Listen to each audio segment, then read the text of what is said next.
এই শুনছো, আমাদের হৃদয়ের ছোঁয়া চ্যানেল ডায়েরির পক্ষ থেকে আমি উর্মি। আমাদের চ্যানেলটা সাবস্ক্রাইব করে আমাদের পাশে থাকো, প্লিজ প্লিজ প্লিজ।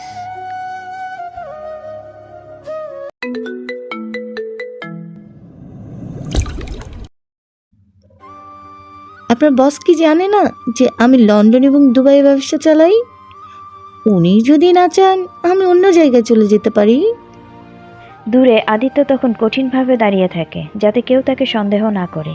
সেই জন্য সে ছদ্মবেশে লাউঞ্জে বসে পাহারা দিতে থাকে। রাজবীরের লোক রাজবীরকে খবর দেওয়ার পর রাজবীর এই কথা শুনে আগ্রহী হয়ে আরিয়াকে তার প্রাইভেট সুইটে ডেকে নেয়। রাজবীর আরিয়াকে স্বাগত জানায় এবং তার ব্যবসায়ের আলাপের কথা বলতে শুরু করে। এই সময় নওশীন হোটেলের সার্ভার হ্যাক করে এবং রাজবীরের কক্ষে থাকা ক্যামেরা বন্ধ করে দেয়, যাতে গোপনে তারা কাজ করতে পারে। আরিয়া রাজবীরের মনোযোগ ধরে রাখার জন্য বলে, আমি এই চুক্তিতে প্রচুর অর্থ বিনিয়োগ করতে চাই, তবে তার জন্য আমাকে নিশ্চিত হতে হবে। আর আপনার বর্তমান দিনগুলোর তথ্য আমার দরকার। রাজবীর একটু চিন্তা করলেও আরিয়া হাসি দিয়ে বলে, বিশ্বাস না থাকলে কি ব্যবসা হয় মিস্টার রাজবীর? রাজবীর তার এক লোককে ফাইল আনতে পাঠায়। রাজবীরের ফাইল আনতে লোক বেরিয়ে গেলে আদি সুযোগ নিয়ে দ্রুত তার ডেস্কের ড্রয়ার খুলে এবং গোপন হার্ড ড্রাইভ খুঁজে বের করে। সে একটি পেন ড্রাইভ সংযোগ করে দ্রুত সম্ভব তথ্য কপি করে নেয়। তার মধ্যে রাজবীরের ড্রাগ কন্ট্রোলের অবৈধ চালান এবং পুলিশকে ঘুষ দেওয়ার সমস্ত প্রমাণ ছিল। ততক্ষণ পর্যন্ত রাজবীর কিছুই বুঝতে পারছিল না, কিন্তু তার কেমন যেন সন্দেহ হতে থাকে। আর তখনই রানা হোটেলের বাহির থেকে আগুন লাগিয়ে ভুয়া অ্যালার্ম বাজিয়ে দেয়। সব লোক আতঙ্কে দৌড়দৌড়ি শুরু করে দিলে আদি আরিয়া সুযোগ নিয়ে দ্রুত বের হয়ে যায়। আদি আর আরিয়া সে হার্ড ড্রাইভ নিয়ে দ্রুত নওশীনের কাছে যায়। নওশীন সেটিকে খুলে দেখে এবং বলে, এই তথ্য থাকলে রাজবীরের শুধু ধ্বংস হবে না, ওর পুরো সাম্রাজ্য ধসে পড়বে। রাজবীর তখন পর্যন্ত বুঝতে পারে না তার কিছু গুরুত্বপূর্ণ ফাইল চুরি হয়ে গেছে। হঠাৎ এসে কিসের দিকে তাকিয়ে যেন খুব জোরে গর্জন করে চিৎকার করে ওঠে, কারণ সে বুঝে যায় যে তার গুরুত্বপূর্ণ তথ্য ফাঁস হয়ে গেছে। তখনই সে ক্ষিপ্ত হয়ে ওঠে এবং প্রতিশোধ নেয়ার পরিকল্পনা করে। সে চিৎকার দিয়ে বলতে থাকে তার লোকজনদেরকে, একটু আগে যে নারীটা এসেছিল সে কে? তার খোঁজ নাও। এদিকে আদিকে নওশীন উদ্বিগ্ন গলায় জিজ্ঞেস করে। তোমরা এখন কোথায় যাবে? তখনই আদি বলে ওঠে, কিছুক্ষণ অন্তত গা ঢাকা দিতে হবে। তাই ওরা ঠিক করে যে একেবারে সোজা কোথাও গিয়ে আলাদা আলাদা প্রবেশপথে একটা হোটেলে উঠবে, যেন রাজবীরের লোকজন ওদেরকে দেখে কিছু বুঝতে না পারে। আর তখনই ওরা দুজন দ্রুত বের হয়ে যায় এবং একটা হোটেলের কাছে এসে আদি অন্য একটা রাস্তা দিয়ে ঢুকে, যেন কেউ তাকে আরিয়ার সঙ্গে না দেখে। আরিয়া কিছুক্ষণ পর হোটেলে ঢুকে একাই হোটেলের রিসেপশনের কাছাকাছি যেয়ে বসে। আদি ওয়াশরুমে যাওয়ায় আরিয়া কিছুক্ষণের জন্য আদিকে দেখতে পায় না। তখন সে রিসেপশন থেকে একটা গ্লাস নিয়ে গ্লাসটাকে ধরে চুমুক দিতে থাকে। আদি আর আরিয়া বুঝতে পারেনি কিছুই। রাজবীরের লোকজন হোটেলের স্টাফদের মধ্যে জানতে পারে একজন রহস্যময়ী নারী একা হোটেলে উঠেছে। নারীটির চাহনি কিছুটা রহস্যজনক এবং তারা জানতে পারে শুধু নারীটিকেই তারা দেখেছে, ছেলেটাকে না। রাজবীরের লোকেরা নিজেদের মধ্যে কথা বলে। ঠিক তখনই একজন অচেনা লোক আরিয়ার কাছে এসে বসে। লোকটি একটা হালকা হাসি দিয়ে আরিয়াকে বলে, আগে কখনো আপনাকে দেখিনি, আর কখনো দেখেছি বলে মনে হচ্ছে না আপনাকে ম্যাডাম। আরিয়া গ্লাসে চুমুক দিয়ে স্বাভাবিক ভঙ্গিতেই বলে, সম্ভবত। আর কিছু বলে না। লোকটার চোখে এক রহস্যময় অদ্ভুত দৃষ্টি। আরিয়া সেটা বুঝতে পারে এটা রাজবীরের কেউ হতে পারে। কয়েক মিনিটের মধ্যে ওয়েটার তার জন্য আরেকটি পানি এনে দেয়। আরিয়া সন্দেহ করে, কিন্তু সে বুঝতে পারেনি এই পানির মধ্যেই কিছু মিশিয়ে দেয়া হয়েছে। লোকটি গ্লাসটি এগিয়ে দিয়ে বলে, ইটস নর্মাল পানি ম্যাডাম, এটা খেতে পারেন। কয়েক চুমুক দেওয়ার পরে আরিয়া বুঝতে পারে কিছু একটা ঠিক নেই। তার মাথা ঝিমঝিম করছে, চোখের দৃষ্টি ঘোলা হয়ে আসছে। সে উঠে দাঁড়ানোর চেষ্টা করলো, কিন্তু শরীর কাঁপছে। লোকটা সাথে সাথেই তাকে ধরে ফেললো। লোকটি মুচকি হাসি দিয়ে বলল, আপনাকে একটু রেস্ট নিতে হবে ম্যাডাম, আমার সাথে আসুন। আরিয়া কিছু বলতে চাইলো, কিন্তু গলার স্বর আটকে গেল। সে মাতালের মতো হয়ে গেল, কিন্তু পুরোপুরি জ্ঞান হারায়নি। ধীরে ধীরে ধরে আরিয়াকে হোটেলের একটা কক্ষে নিয়ে যাওয়া হচ্ছিল। হোটেলের করিডোর ধরে লোকটি অর্ধ অচেতন আরিয়াকে ধরে নিয়ে যাচ্ছে। তার চোখে ছিল এক জয়ের হাসি, কিন্তু তার আনন্দ বেশিক্ষণ স্থায়ী হলো না। একটা শক্ত হাত বিদ্যুতের গতিতে তার কবজি চেপে ধরল। আদি ঠান্ডা গলায় বলে উঠল। ওকে কোথায় নিয়ে যাচ্ছিস? লোকটি কিছু বুঝে ওঠার আগেই আদি তার হাত মুচড়ে দিল, আর মুহূর্তের মধ্যেই লোকটি মেঝেতে পড়ে গেল। সে ব্যথায় কুকিয়ে উঠল, কিন্তু কিছু বলার আগেই আদি তার গাল চেপে ধরল। আদি রক্তচক্ষু নিয়ে লোকটার দিকে এগিয়ে ফিসফিস করে বলল। আরিয়ার কিছু হলে তোকে এত সহজে মরতে দেব না। লোকটা কেবল মাথা নাড়ল, চোখে তার ভীষণ ভয়। আদি দেরি করল না, সে দ্রুত আরিয়াকে কোলে তুলে নিল। আরিয়া মৃদু স্বরে চোখ আধো খোলা অবস্থায় কাঁপা কাঁপা কণ্ঠে বলল, আদি। আদি তার কপালের এক ঝটকা চুল সরিয়ে বলল, চুপ থাকো, আমি আছি, কিছু হবে না। নরম হালকা নীলচে আলোয় আবৃত। বাহিরে বৃষ্টি পড়ছিল। কাচের জানালায় পানির ফোঁটা গলে পড়ছিল একটার পর একটা। আদি ধীরে ধীরে আরিয়াকে বিছানায় শুইয়ে দিল। তার চোখে এখনো একটা অদ্ভুত অস্বস্তি। আরিয়া কিছুটা নেশাগ্রস্ত হলেও পুরোপুরি অজ্ঞান হয়নি। তার শরীর কাঁপছিল, নিঃশ্বাস দ্রুতগতি হয়ে আসছিল। ওরা আমাকে নিয়ে যেতে চাচ্ছিল। আমি জানি, কিন্তু আমি থাকতে সেটা কখনো হবে না। একটা মুহূর্তের জন্য নীরবতা নেমে এলো। আরিয়ার চোখ দুটো ঘোলাটে, কিন্তু তার দৃষ্টি একদম গভীরে ঢুকে যাচ্ছিল। সে হাত বাড়িয়ে আদির শার্টের কলার ধরে টান দিল। একটু। তুমি সবসময় আমাকে বাঁচিয়ে আনো কেন আদি? কারণ আমি তোমাকে হারাতে চাই না আরিয়া। সত্যিই চাও না? এটা কি তোমার প্রতিশোধের দায়িত্ববোধ? তখনই আদি আরিয়ার একদম মুখের কাছে চলে আসে।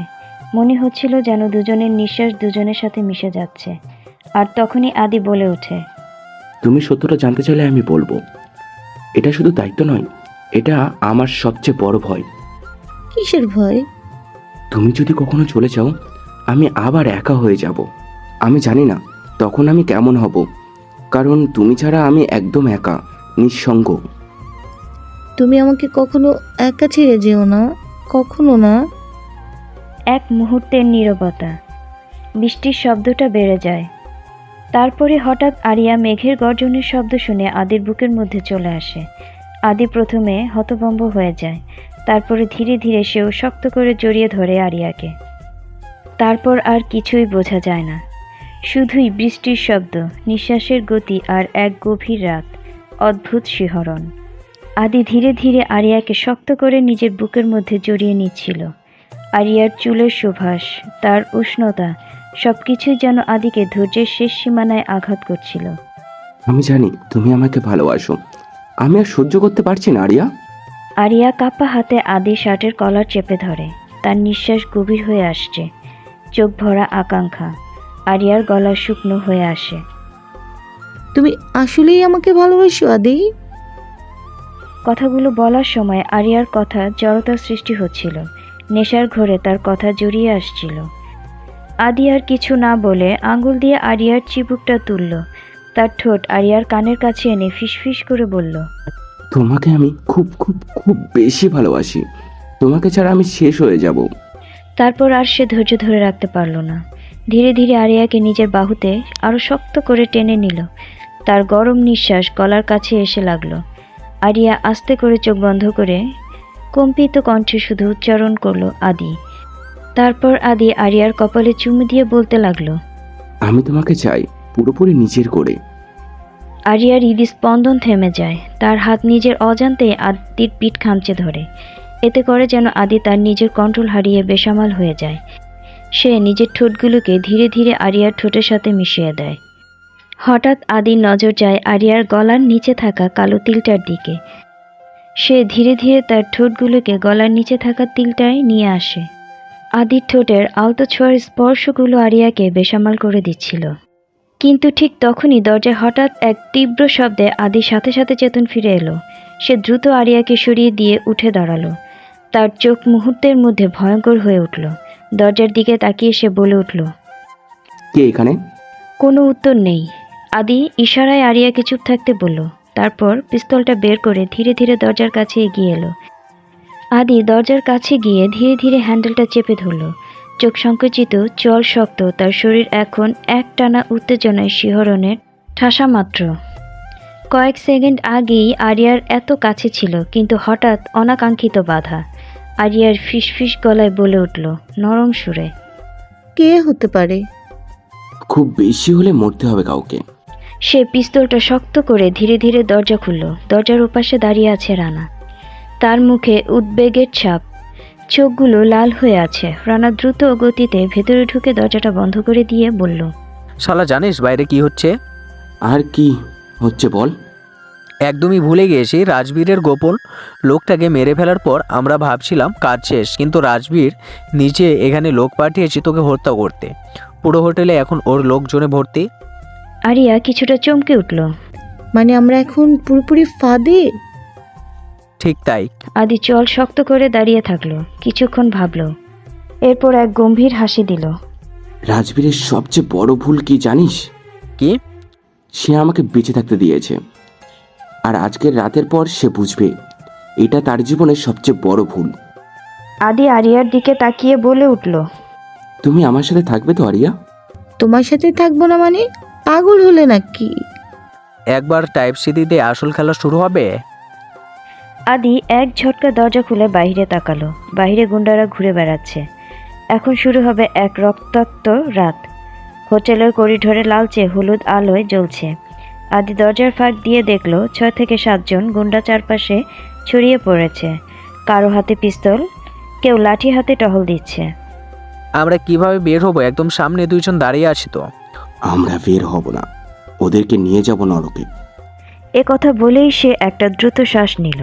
তারপর দরজা ঠেলে বাইরে বেরিয়ে গেল। প্রথম গুলিটা সরাসরি সামনের লোকটার বুকে লাগলো। সে একটা ধাক্কা খেয়ে পিছিয়ে গিয়ে মাটিতে পড়ে গেল। গুন্ডাটা চিৎকার করে পাল্টা আক্রমণ করলো। 2 জন গুন্ডা ছুটে এলো, কিন্তু আদি এক লাফে সামনের লোকটার হাত ধরে ছুরিটা কেড়ে নিল। তারপর সেটা অন্য জনের গায়ে ঢুকিয়ে দিল। রক্ত ছিটকে পড়ল করিডোরের দেয়ালে। একজনকে ধরে মেঝেতে ফেলে ঘুরে ঘুষি মারছিল। আরিয়া কিছুটা দূরে দাঁড়িয়ে, তার বুক ধকধক করছে। সে জানতো এখানে দুর্বল হয়ে পড়লে সমস্যা। আরিয়া খুব সজোরে তার চোখগুলোকে খুলে রেখে সে মনে মনে নিজেকে নিজেই বলতে লাগলো, আমি একজন সাংবাদিক, কিন্তু আজ রাত আমার জন্য শুধুই সাংবাদিকতা নয়, যুদ্ধক্ষেত্র। একজন গুন্ডা তার দিকে তেড়ে এলো। সে পিস্তল তাক করলো এবং প্রথমবারের মতো সে গুলি চালালো। লোকটা মাটিতে লুটিয়ে পড়ল। আরিয়া প্রথমবার রক্তের গন্ধ এত কাছ থেকে পেল। তখনই রানা বলে উঠল। ও, তারপর রানা চিৎকার করলো, ওরা আরো আসতেছে। আদি দ্রুত চারপাশে তাকালো। হোটেলের দোতলায় ওঠার একটা সিঁড়ি দেখা যাচ্ছিল। আদি বলল, উপরে যেতে হবে, ছাদ থেকে বের হতে পারবো। সে হাত বাড়িয়ে আরিয়াকে টেনে নিল। রানা তার পিছনে থাকলো। তারা দৌড়ে সিঁড়ির দিকে গেল। তার পিছন থেকে গুলি চালাতে লাগলো। গুলির আওয়াজটা পুরো হোটেলের মধ্যে প্রতিধ্বনিত হতে লাগলো। তারা সিঁড়ির দিকে উঠতে থাকলো, কিন্তু ঠিক তখনই একটা কাঁচ ভেঙে হঠাৎ 2 জন দড়ি বেয়ে ছাদ থেকে নামলো। শালা, এরা তো গোটা আর্মি নিয়ে এসেছে। তাহলে আমরাও যুদ্ধ নামি? তারা উপরে পৌঁছলে সাথে সাথে ওই চারপাশ থেকে আরও লোক ঘিরে ফেলল। তবে আদি থামল না, বরং তার রক্তের উন্মাদনা ছড়িয়ে পড়ল। একজন আক্রমণ করতে গেলে আদি তার হাত মুচড়ে ধরল। তারপর রানা একটা লাথি দিল। আরিয়া গুলি চালালো, কিন্তু আরিয়া গুলি চালালেও নেশাগ্রস্ত অবস্থায় থাকাতে সে যেন দুলছিল। চারপাশে শুধু চিৎকার, মৃত্যু আর রক্তের গন্ধ। রাজবীর, আমরা আসছি। টাইপ সিটির সবচেয়ে বিলাসবহুল সিলভার মুন ভিলা। এটা রাজবীরের গোপন ঘাঁটি। বিশাল ম্যানশন, এর ভেতরে এক অদৃশ্য কামরা যেখানে রাজবীর বসে আছে একটি কালো লেদার চেয়ারের সামনে। বিশাল স্ক্রিনে ভেসে উঠছে হোটেলের লাইভ ফুটেজ। তার হাতে একটা দামি সিগারেট, কিন্তু সেটা তখনও জ্বলছে না। চোখ একদম রক্তচক্ষু হয়ে গেছে। রাজবীর ঠান্ডা গলায় চোখে হাত দিয়ে চেপে ধরে বলতে থাকে, শালা আমি নিজেই গুলি করা দরকার ছিল ওর কপালে। তখনই মায়া তার সামনে আসে। মায়া হচ্ছে তার একান্তর সঙ্গী। দীর্ঘদিন ধরে রাজবীরের সাথে আছে। লম্বা সুঠাম শরীর, তীক্ষ্ণ চোখ। সেই মেয়েটা শুধু সৌন্দর্যের জন্যই নয়, সে একজন বুদ্ধিমান, কৌশলী, আর সে ছিল একসময় আদির প্রেমিকা। কিন্তু আদির জীবনে ঝড় আসার পর সে রাজবীরের কাছাকাছি চলে আসে, টাকা আর ক্ষমতার লোভে। তোমার সবচেয়ে বড় ভুল কি জানো? রাজবীর মায়ের চোখের দিকে তাকিয়ে বলে, একটা হাসি দিয়ে বলে, কি সেটা? তুমি ওকে বাঁচতে দিয়েছ আগে, এখন একটা মরা কুকুর না, সে ক্ষুধার্ত বাঘ হয়ে ফিরে এসেছে। তখনই সে যদি ঠোঁট কামড়ে ধরে উদ্বিগ্ন গলায় গর্জে ওঠে। রাজ, তুমি বলেছো হোটেল একদম সুরক্ষিত, তাহলে কিভাবে ওরা পালিয়ে যাচ্ছে? কারণ ওই শালা শুধু বেঁচে থাকতে শিখেনি, এখন মরতেও শিখেছে। তারপর সে রাগে সিগারেটটা ছুঁড়ে ফেলে টেবিলের উপর ঘুষি দেয়। রাজবীর আবার স্ক্রিনের দিকে তাকিয়ে দেখে হোটেলের ফুটেজ, যে আদি আর রানা আরিয়া ছাদে উঠে যাচ্ছে। একজন গুন্ডা ফোন দিল। বস, আমরা ওদের থামাতে পারছি না। আদি পাগলের মতো মারছে, রাজীবের চোখ আগুনের মতো জ্বলতে থাকে, তার গাল দুটো শক্ত হয়ে মুষ্টিবদ্ধ এমনভাবে চেপে ধরেছে যেন হাতের শিরাগুলো ফুলে উঠেছে। তোরা যদি এই রাতে মেরে ফেলতে না পারিস, তাহলে আমি তোদের গলা কেটে কুকুরের সামনে ছুড়ে দেব। ফোনের পাশে থাকা শব্দ ভয়ার্থ হয়ে এলো। বস, কিন্তু ও তো আমাদের একজনকেও বাঁচতে দিচ্ছে না, যেন একটা জানোয়ার হয়ে গেছে। তোরা জানোয়ার দেখিসনি এখনো? আমি দেখাবো কিভাবে রাজবীর সিং শিকার করে। ও যদি আজ বেঁচে যায়, তাহলে আমি নিজে ওর বুকে গুলি করব। তারপর সে পেছনে থাকা একটা টেবিলে লাথি মেরে উল্টে দেয়। কাচের বোতলগুলো মেঝেতে পড়ে গুড়িয়ে গেল। দেখতে লাগলো মায়া। একটা তাচ্ছিল্যের হাসি দিয়ে বলে উঠল মায়া, এই প্রথমবার রাজবীর এত ভয় পেয়েছে। বুঝতে পেরেছো সেজুতি? রাজ, ভয় পাইও না, কিন্তু আজ যেন একটু বেশি রেগে গেছো। তখনই রাজবীর রেগে গিয়ে বলে উঠল, আমি ভয় পাই না, কিন্তু এবার খেলা আমি শেষ করব। আদি জীবন ফুরিয়ে গেছে, আজ রাতটাই ওকে কোনোভাবে পালাতে দেওয়া যাবে না। তারপর সে ফোন তুলে কাউকে কল দিল। হোটেলের ছাদ থেকে নিচে নামার একটাই উপায়, জাম্প। আদি, রানা আর আরিয়া দ্রুত ছাদের কিনারায় এসে দাঁড়ালো। নিচে পার্কিং লটে একটা কালো রঙের ভ্যান দাঁড়িয়ে আছে। রানা আগেই ব্যবস্থা করেছিল পালানোর জন্য, কিন্তু সমস্যা একটাই, রাজবীরের লোক চারদিকে ছড়িয়ে আছে। রানা উত্তেজিত গলায় বলে উঠল। শালা আমাদের ঘিরে ফেলেছে। আরিয়া উদ্বিগ্ন চোখে তাকিয়ে থাকে সেই দিকে আর বলে, এখন তাহলে কি হবে? আর ঠান্ডা গলায় এক হাতে পিস্তলটা নিয়ে বলে, ঝাঁপ দেবো আমরা। কি বলছিস, পাগল হয়েছিস? নিচে প্রায় 3 তলা। আদি গম্ভীর গলায় আরিয়ার দিকে তাকিয়ে বলে ওঠে। তুমি পারবে ঝাঁপ দিতে? আরিয়া কিছু না বলে আদির দিকে তাকায়। তার চোখে ভয় ছিল, কিন্তু সে জানতো এখানে পিছিয়ে গেলে মৃত্যু নিশ্চিত। আর তখনই আরিয়া বলে ওঠে, পারতে তো হবেই। তখনই আদি মুচকে একটা হাসি দিয়ে তার হাতটা বাড়িয়ে দেয়, বলে ওঠে, তাহলে আমার হাত ধরো। তারপর তারা তিনজন মিলে 1 2 3 বলেই দেয় এক ঝাঁপ। তারা তিনজনই একসাথে বিল্ডিং থেকে নিচে ঝাঁপ দিয়ে পড়ার সময় আদি আর রানা ঠিকভাবে গড়াগড়ি দিয়ে ভারসাম্য ঠিক রাখলো, কিন্তু আরিয়া একটু খারাপভাবে পড়ল। এক ধাক্কায় তার কাঁধে চোট লাগলো, আর ব্যথায় আরিয়া কুকড়ে উঠে বলে উঠল। আহ! আদি দ্রুত গিয়ে আরিয়ার হাত ধরে তাকে বলতে লাগলো, তুমি ঠিক আছে তো? এখন কথা কম, গাড়ি চালাও। রানা দ্রুত কারের দরজা খুলল। তারা তিনজন লাফ দিয়ে ঢুকলো গাড়ির মধ্যে, সাথে সাথে দরজা বন্ধ করলো। তখন সব গুন্ডাগুলো গর্জে উঠল, চিৎকার করতে করতে গুলি চালাতে লাগলো, কিন্তু কিছুতেই কাজ হলো না। তারা তাদের সাথে পেরে উঠল না। পরদিন সকালবেলা আরিয়া ফিরে গেল তার আশ্রয়ে। এবার সে যেখানে থাকে সেখানে না যেয়ে সে গেল তার আন্টির কাছে, যে তাকে মানুষ করেছে তার এখানে। নাসরিন আন্টি, যিনি ছোটবেলা থেকে আরিয়াকে আশ্রয় দিয়েছিলেন। তখন তার বাবা মা মাফিয়াদের হাতে খুন হয়েছিল। একটা পুরনো বাংলো, শহরের কোলাহল থেকে দূরে, চারপাশে গাছপালা, বাড়ির উঠোনে একটা ছোট্ট বাগান। আরিয়া দরজার সামনে দাঁড়িয়ে কড়া নাড়ল। ভেতর থেকে একটা পরিচিত কণ্ঠ। কে? দরজার বাহিরে কে? আরিয়া তখনই বলে উঠল, আন্টি, আমি।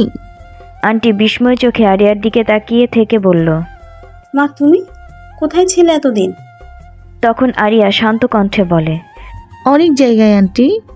তখনই আন্টি তাকে জড়িয়ে ধরলেন আর বলতে লাগলেন, তোমার শরীরে এত ধুলো ময়লা কেন মা? তুমি ঠিক আছো তো? হ্যাঁ, আমি ঠিক আছি, এখন পর্যন্ত বেঁচে আছি। আরিয়া ভিতরে ঢুকে যায়। ওয়াশরুমে যেয়ে সে ফ্রেশ হয়। কিছুক্ষণ পরেই সেখানে প্রবেশ করে রানা। রানাকে দেখে নাসরিন আন্টি বলে ওঠে, তাহলে আরিয়া তোমার সাথে ছিল? তখনই রানা আন্টির দিকে তাকায়। আন্টি ভেতরে আসার জন্য বললে রানা ভেতরে ঢুকে। পেছনে আদিও তার সাথে আসে। রানা তখনই আদিকে বলে ওঠে, ভাই এখন তুই কি করবি? এখনো কিছু ঠিক করিনি, কিন্তু এটা শিওর রাজবীর মরবে। ভাই একটু ভাবিস তো নিজের জীবনকে নিয়ে। এই খেলাটা তুই ছাড়তে পারিস। এখন তোকে নিয়ে যাই, চল অনেক দূরে কোথাও, নতুন শহরে, যেখানে তুই নতুন জীবন শুরু কর। আরিয়া বাথরুম থেকে বের হয়ে এসে ওদের এই কথা শুনে রানার দিকে তাকিয়ে বলে, তুমি কি বলছো?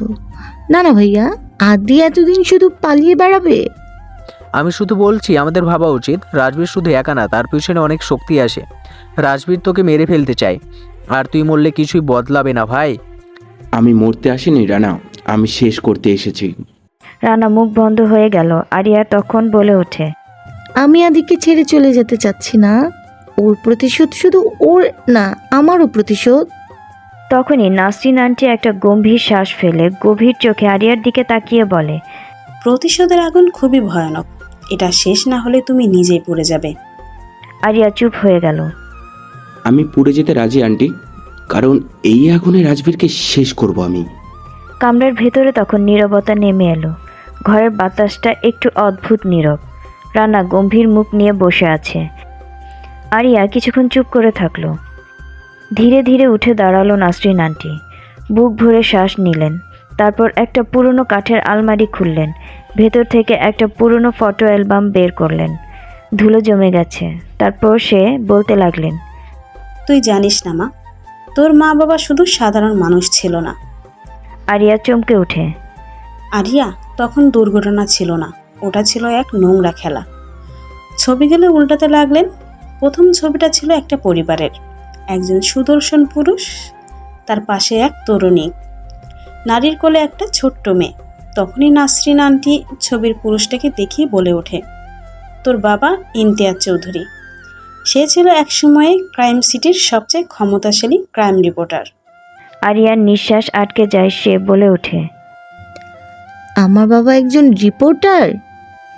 নাসরিন আন্টি মৃদু হেসে মহিলার ছবিটির দিকে হাত বুলিয়ে বলে, আর এটা তোর মা ফারিয়া চৌধুরী। সে শুধু একজন নারী ছিল না, সে ছিল আমাদের সবচেয়ে ভালো বন্ধু। কিন্তু তিনি কিছুক্ষণ চুপ করে থাকলো। তাকে দেখে মনে হলো তিনি যেন অতীতের কোনো এক দুঃস্বপ্নে হারিয়ে গেছেন। তখনই আদি জিজ্ঞেস করে, কি হয়েছিল তাদের?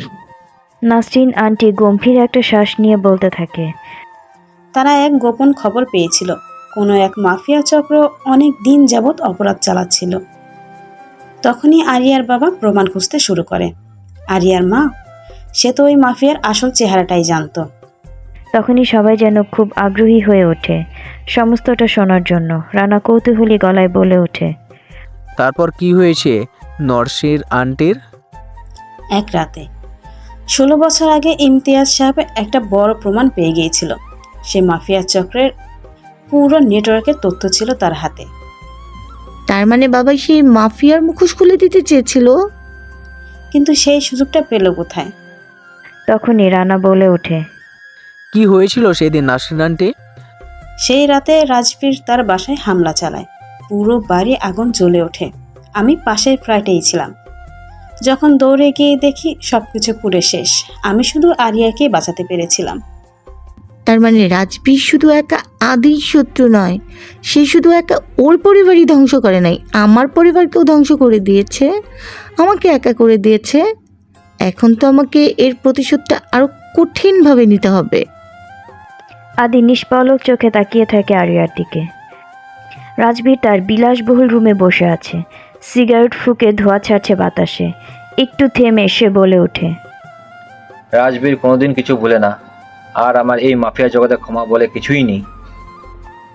আদি আমার পথের কাটা নয়, বরং আমার পুরো সাম্রাজ্যের হুমকি। তাকে যদি কাবু করতে হয় তবে তার দুর্বলতায় আঘাত হানতে হবে, আর আদির দুর্বলতা এখন আরিয়া চৌধুরী। বস, তাহলে এখন কি করতে চান? আদিকে কাবু করতে হলে আরিয়াকে উঠিয়ে নিয়ে আসতে হবে। সেদিন ছিল টাইপ সিটির ব্যস্ত রাত। আরিয়া চৌধুরী এক জেদি সাংবাদিক। সে মাফিয়া জগতের গোপন খবর ফাঁস করতে চাচ্ছে। তাই সে খুব রিস্ক নিয়ে কাজ করে যাচ্ছে দিনরাত। কাজ শেষে বাড়ি ফিরছিল আরিয়া। সারাদিনের ক্লান্তি তার চোখে মুখে। এক মুহূর্তের জন্য আয়নায় নিজেকে সে দেখে। তার মনে হচ্ছে কেউ তাকে অনুসরণ করছে। হঠাৎ এসে একটা বাইক তার গাড়ির সামনে ধাক্কা মারে। আরিয়া ভয় পেয়ে গাড়ি থামিয়ে দেয়। ও মাই গড, কি হলো এটা? আর তখনই সুযোগ নেয় ওই মুখোশধারী লোক। সে দ্রুত গাড়ির দরজা খুলে দেয়, আরিয়ার মুখ চেপে ধরে। কিন্তু ঠিক তখনই একটা কাঁচ ভেঙে পড়ে।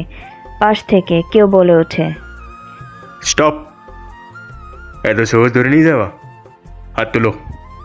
চারপাশে আলোয় ভরে যায়। সামনে দাঁড়িয়ে আছে এসআই রিয়াজ, তার সাথে আদির সবচেয়ে বিশ্বস্ত রানা। বাজে চাল খেলেছিস? রিয়াজ গর্জে উঠে বন্দুক তাক করে। রাজবীরের লোকেরা হতভম্ব হয়ে যায়। আর তখনই রাস্তার একদম শেষে ধোঁয়ার মধ্য থেকে ধীর পায়ে এগিয়ে আসে আদিত্য রহমান আদি। গায়ে তার কালো হুডি, চোখে মুখে তীব্র রাগ। যদি আরিয়াকে ছোঁয়ার চেষ্টা করিস তাহলে আমি তোদের রাজবীরের পুরো সাম্রাজ্য আগুনে পুড়িয়ে দেবো। স্ক্রিনের মধ্যে রাজবীর এটা দেখে হতভম্ব হয়ে যায়। এটা কি করে হলো? আমার লোক বলল আরিয়াকে ধরেছে। আর তখনই রাজবীর স্ক্রিনে দেখতে পায় আর শুনতে পায় একটি পরিচিত গলা। আমাকে ধরেছে? না, আমি ধরতে দিয়েছি। সামনে এসে দাঁড়ায় আরিয়া চৌধুরী। একদম ঠিক সে নিজেও রাজবীরকে ধোঁকা দিয়েছে। তুই কি মনে করেছিস রাজবীর? তুই একাই চালাক? তোর লোক যখন আমার পিছু নিয়েছিল আমি আগেই সেটা টের পেয়েছি এবং সেটা রিয়াজ আর আদিকে জানিয়ে দেই। তারপর পুরো প্ল্যান সাজাই। আমি ইচ্ছে করেই নিজেকে শিকার বানিয়েছি যাতে তোর সব প্ল্যান ধরতে পারি। রাজবীর রাগে ক্ষোভে একটা বোতল নিয়ে স্ক্রিনে ছুঁড়ে মারে। সাথে সাথে স্ক্রিনের গ্লাস ভেঙে চুরমার হয়ে যায়। মায়া কিছু বলতে যাবে তখনই তাকে থামিয়ে দেয়। পাশে থাকা কাঠের চেয়ারটা তুলে আছাড় মারে। এতে করে মায়া ভয়ে সরে যায়। রাজবীর ফোন বের করে ওপাশে কাকে যেন চিৎকার করে আদেশ দেয়, আরিয়াকে আমার সামনে এনে দাঁড় করাও। সে আমার সাথে খেলতে চেয়েছে, কিন্তু আমি তার খেলা আগুন জ্বালিয়ে দেব। আমি বুঝেছি এটা আদির পরিকল্পনা। আমি যদি আদিকে শেষ না করে দেই তবে আমি এই শহরের রাজা রাজবীর সিং নই। যারা আরিয়াকে নজরে রাখার দায়িত্বে ছিল তাদেরকে সামনে এনে কিল ঘুষি মারতে থাকে আর বলতে থাকে, তোরা কি করছিলি? হ্যাঁ, একটা মেয়ে আমাকে ধোকা দিল আর তোরা বসে বসে তামসা দেখলি। রাগে যেন রাজবীর একটা খ্যাপা বাঘ হয়ে গিয়েছে। আরিয়ার মতো একটা মেয়ে তাকে ধোকা দিয়েছে, এটা যেন সে সহ্যই করতে পারছে না। রাজবীর রাগে গর্জে উঠে বলতে থাকে, এবার খেলা আমি খেলবো। এবার থেকে আমি তোদেরকে একে একে নামাবো। আর আমার সর্বশেষ টার্গেট হচ্ছে আদি, সাথে ওই এসআই রিয়াজ। ভর বার বেড়েছে তোমাদের।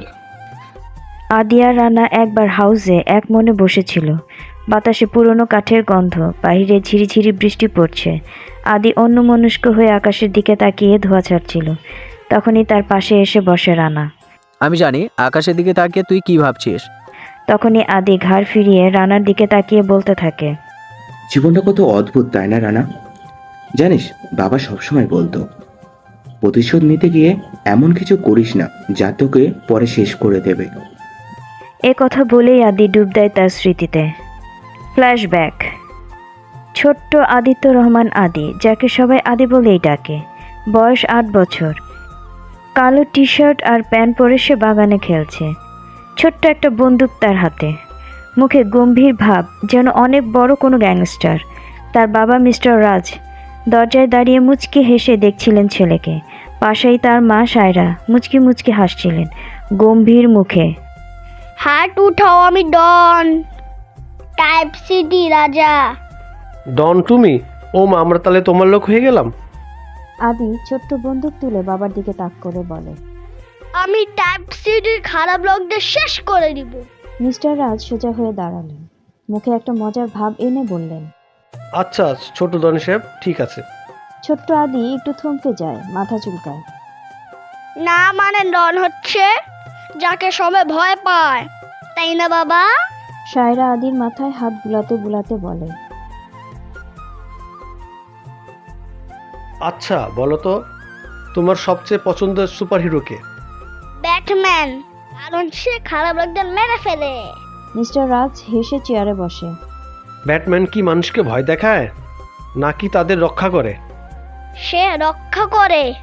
এর জন্যে ব্যাটম্যান কিংবদন্তি, কারণ সে শুধু শক্তিশালী নয়, সে বুদ্ধিমানও। তোমাকে একটা কথা বলি, সবসময় মনে রাখবে, ভয় পাওয়ানো সহজ কিন্তু বিশ্বাস অর্জন করা কঠিন। তোমাকে শক্ত হতে হবে। এই পৃথিবী কারোর জন্য সহজ নয়, বিশেষ করে আমাদের মতো মানুষদের জন্য। তা নয়, তুমি যদি দুর্বল হও দুনিয়া তোমাকে ভেঙে টুকরো টুকরো করে দেবে। কিন্তু বাবা, আমি কি সত্যি আমি কি শক্ত হতে পারবো? আমি তো ভয় পাই। ভয় পাওয়া দোষের কিছু নয়, কিন্তু ভয়কে জিতে নিতে জানতে হয়। শক্তিশালী হওয়ার মানে কি জানো? এটা শুধু পেশি শক্তি নয়, এটা হলো নিয়ন্ত্রণ। নিজের আবেগের ওপর নিয়ন্ত্রণ, প্রস্তুতির ওপর নিয়ন্ত্রণ। মনে রেখো, সবচেয়ে বুদ্ধিমান মানুষটা সব কিছুতেই বিজয় হয়। কিন্তু বাবা, তুমি তো বলো এ দুনিয়াতে কেউ কারো বন্ধু না, তাহলে আমি কাকে বিশ্বাস করব? এটাই সত্য। বিশ্বাস করতে চাইলে নিজের ছায়াকে করো, নিজের ক্ষুধাকে করো, আর নিজের প্রতিশোধকে করো, কারণ একমাত্র এগুলোই তোমার সঙ্গে থাকবে। আদি চুপ করে থাকে, তারপর আস্তে আস্তে মাথা ঝুঁকিয়ে নেয়। সে বুঝতে পারে তার বাবার কথাগুলো কঠিন, কিন্তু বাস্তব। এই পৃথিবীতে টিকে থাকতে হলে তাকে নিজের ভেতরের ভয় কাটিয়ে উঠতে হবে। যেদিন তুমি নিজের ঘরের মুখোমুখি দাঁড়াবে, সেদিন বুঝবে তুমি আর ছোট আদি নেই। তুমি হয়ে উঠবে এমন একজন যার সামনে দাঁড়ানোর সাহস কারোরই হবে না। তখনই আদির মা সায়রা এসে আদির মাথায় হাত বুলাতে বুলাতে বলতে থাকে, ওর বাচ্চা থাকার সময় নেই। আমাদের দুনিয়ায় দুর্বলের জায়গা নেই, সেটা তুমি জানো। আম্মু বলেছে আমি ছোট, আমি কি বড় না বাবা?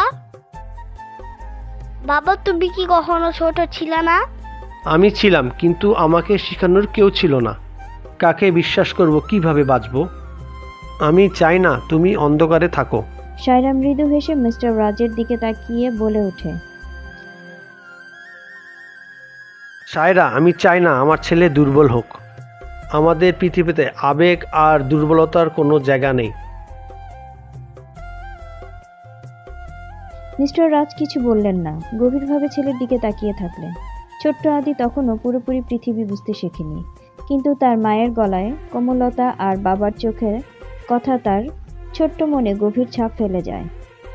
সে বুঝতে পারে তার বাবা মা দুই দিকের দুই মেরু, আর তাকে কোথায় দাঁড়াতে হবে সেটা একদিন তার নিজেকেই ঠিক করতে হবে।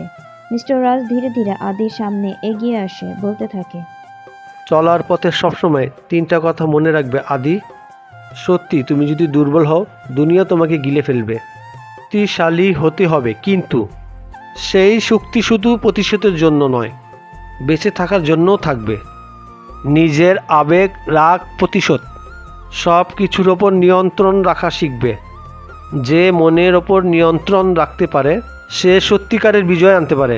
এই দুনিয়ার সবাই বিশ্বাসঘাতক, কিন্তু তুমি যদি কাউকে বিশ্বাস করতে চাও তবে কেবল নিজের প্রতিজ্ঞাকে করবে, কারণ প্রতিজ্ঞা ভাঙবে না, প্রয়োজনে মানুষ ভেঙে যাবে। আবেগ জীবনের মূল ভিত্তি হয়ে দাঁড়ায়, আর প্রতিশোধের পথকে আরও কঠিন ও শীতল করে তোলে। তার বাবার বলা কথাগুলো আজও তার কানে বাজে। এদিকে একবার ব্যর্থ হওয়ার পর রাজবীর যেন উন্মাদ হয়ে গেছে। যে করেই হোক তাকে আরিয়াকে কিডন্যাপ করতেই হবে, কারণ আদিত্যর দুর্বলতা আরিয়া, আর আদিত্যকে জব্দ করতে হলে আরিয়াকে প্রয়োজন। আরিয়া নিজের অ্যাপার্টমেন্টে বসে রিপোর্ট লিখছিল, তখনই তার ফোনটা বেজে ওঠে। স্ক্রিনে ভেসে ওঠে আদিত্য রহমান আদি। এত রাতে হুট করে ফোন দিলে যে? দরকার আছে তাই। তুমি এখন কোথায়? আমি আমার অ্যাপার্টমেন্টে বসে রিপোর্ট লিখছি। রুমের দরজা লক করা তো? কিন্তু এই প্রশ্ন কেন? রাজবীর তোমার উপর চোখ রেখেছে, তুমি বুঝতে পারছো না? কিন্তু ও তোমাকে ধরার জন্য মরিয়া হয়ে আছে। ও, তুমি এত কেয়ারফুল হয়ে গেছো? এটা ঠাট্টার সময় না আরিয়া, রাজবীর এবার সিরিয়াস। দরকার হলে ওই জায়গা চেঞ্জ করো, আমি চাই না তুমি বিপদে পড়ো। তুমি আসলে এত কেয়ার করো কেন? আমি পরে ফোন দিচ্ছি, দরজা দেখে শুনে তারপর বসো। ঘড়ির কাঁটা একটা ছুঁই ছুঁই। আরিয়ার রিপোর্ট লিখতে ব্যস্ত, হঠাৎ দরজার নিচে দিয়ে ছায়া পড়ে। সে কিছু বুঝে ওঠার আগেই দরজার লকটা খুলে যায়। দুজন কালো পোশাকধারী লোক ভেতরে ঢুকে পড়ে। কে তোমরা? চুপচাপ চলুন আমাদের সাথে, থানা হলে খারাপ হবে। মুহূর্তের মধ্যে আরিয়া এক ঝটকায় তার মুখ হতে হাতটা সরিয়ে দেয়। কিছুক্ষণের মধ্যে আরেকটি লোক এসে আরিয়ার হাত দুটো চেপে ধরে। তারা টানতে টানতে আরিয়াকে বাহিরে বের করতে থাকে। ঠিক তখনই পেছন থেকে একজোড়া হাত তার মুখ চেপে ধরে। তাকে ধরে কেউ ধাক্কাতে ধাক্কাতে বাইরে নিয়ে যেতে লাগলো। তার চোখ ঝাপসা দেখাচ্ছিল, মাথা ঘোরাচ্ছিল, কিন্তু ঠিক তখনই আরিয়া শুধু এক ঝলক দেখতে পায় আদি। তার চোখে আগুন, হাতে বন্দুক। আদি গর্জন করে গুলি চালালো আর বলে উঠল, ওকে হাত দিবি না হারামজাদা, তোদেরকে বলেছিলাম না ওকে ছোঁয়ার চেষ্টাও করিস না। একজন চিৎকার দিয়ে বলে উঠল, বস পালাও। তখনই তারা আরিয়াকে ফেলে দ্রুত দৌড় দিল, কিন্তু আদি গম্ভীর গলায় দাঁতে দাঁত চেপে বলে উঠল, তোরা আমার সব কিছু ধ্বংস করেছিস, আর এবার আমার পাশে থাকা মানুষটাকেও নিতে চাস? তখনই আদির হাতের নিচ দিয়ে একটা শব্দ হলো। একজন ধপাস করে পাশে পড়ে গেল, আর আরেকজন কোনো রকমে পালিয়ে গেল। আরিয়া ধীরে ধীরে মেঝেতে পড়ে গেল, তার চোখে জল। আদি আরিয়ার সামনে হাঁটু করে বসে পড়ল। আদি কাঁপা কাঁপা গলায় আরিয়ার গাল দুটি ছুঁয়ে বলতে লাগলো, তুমি ঠিক আছে তো? আরিয়া চোখের জল ফেলে বলতে লাগলো, তুমি সব কিছু জানলে কিভাবে? কারণ আমি জানি রাজবীর কখন কি করতে পারে। আরিয়ার গলাটা শুকিয়ে আসলো। আদির হাতটা শক্ত করে চেপে ধরে বলতে লাগলো, তাহলে এবার কি করব? তখনই আদি হিংস্র স্বরে বলে উঠল, রাজবীর আমার সবকিছু আগেই কেড়ে নিয়েছে, আর এবার আমার সেই খুব গোপন জায়গায় হাত দিতে চাচ্ছে। ওর সাম্রাজ্য আর ওর হাত সহ ওকে আমি পুড়িয়ে দেব। আদি আরিয়াকে তুলে দাঁড় করালো। আদির স্পর্শ পেয়ে আরিয়া কিছুটা কেঁপে উঠল, কিন্তু সে তার হাত ছাড়ল না। আরিয়ার নরম গলায় বলে উঠল, এবার কি তাহলে সত্যি সত্যিই সবকিছু শেষ হতে যাচ্ছে? এটা শুধু আমার প্রতিশোধ না, এটা বিচার। রাজবীরকে শেষ করতেই হবে। আরিয়া তাকিয়ে দেখলো তার চোখের ভাষায় কোনো মায়া নেই, কোনো দয়া নেই, কিন্তু আরিয়া জানতো এই ভয়ঙ্কর চেহারার নিচে একটা রক্তাক্ত অতীত লুকিয়ে আছে। তাহলে আমিও তোমার পাশে থাকবো, কারণ এটা শুধু তোমার একার লড়াই নয়, এটা আমারও লড়াই। আমার বাবা মায়ের হত্যাকারীদের গল্প আমি সাংবাদিক হিসেবে জানার জন্য না, আমি এটা জানার জন্য খুঁজেছি যে আমি তাদের জন্য কি করতে পারি। আদি কিছুক্ষণ চুপ থাকলো, তারপর মাথা নিচু করে একবার হাসলো। খুব জোরে একটা নিঃশ্বাস ছেড়ে গভীর গলায় বলল, ঠিক আছে, তবে মনে রেখো এই রাস্তা থেকে ফিরে আসার কোনো সুযোগ নেই। আমি কেন ভাববো? আমি কখনোই পিছন ফিরে তাকাই না। রানা আর আদি ও আরিয়া পুরনো একটা কারখানার গোদামে বসা। ভাই, রাজবীর জানে আমরা ওকে আক্রমণ করতে চাচ্ছি। ও যতই জানো, এবার আমি ওকে বাঁচতে দেব না। আরিয়া একটা হাসি দিয়ে বলে, ও তাহলে এবার টাইপ সিটিতে একটাই নাম থাকবে? না, এবার মাফিয়া যুগ শেষ হবে। রানা কিছু বলল না, শুধু মুচকি হাসলো। তাহলে যুদ্ধের জন্য তৈরি থাকো ভাই, কারণ এইবার রাজবীরও ছাড়বে না। এদিকে রাজবীরের মনে শান্তি নেই। বিশাল এক সিংহাসনের মতো চেয়ারে বসে আছে রাজবীর। সামনে দাঁড়ানো তার দুটো বডিগার্ড।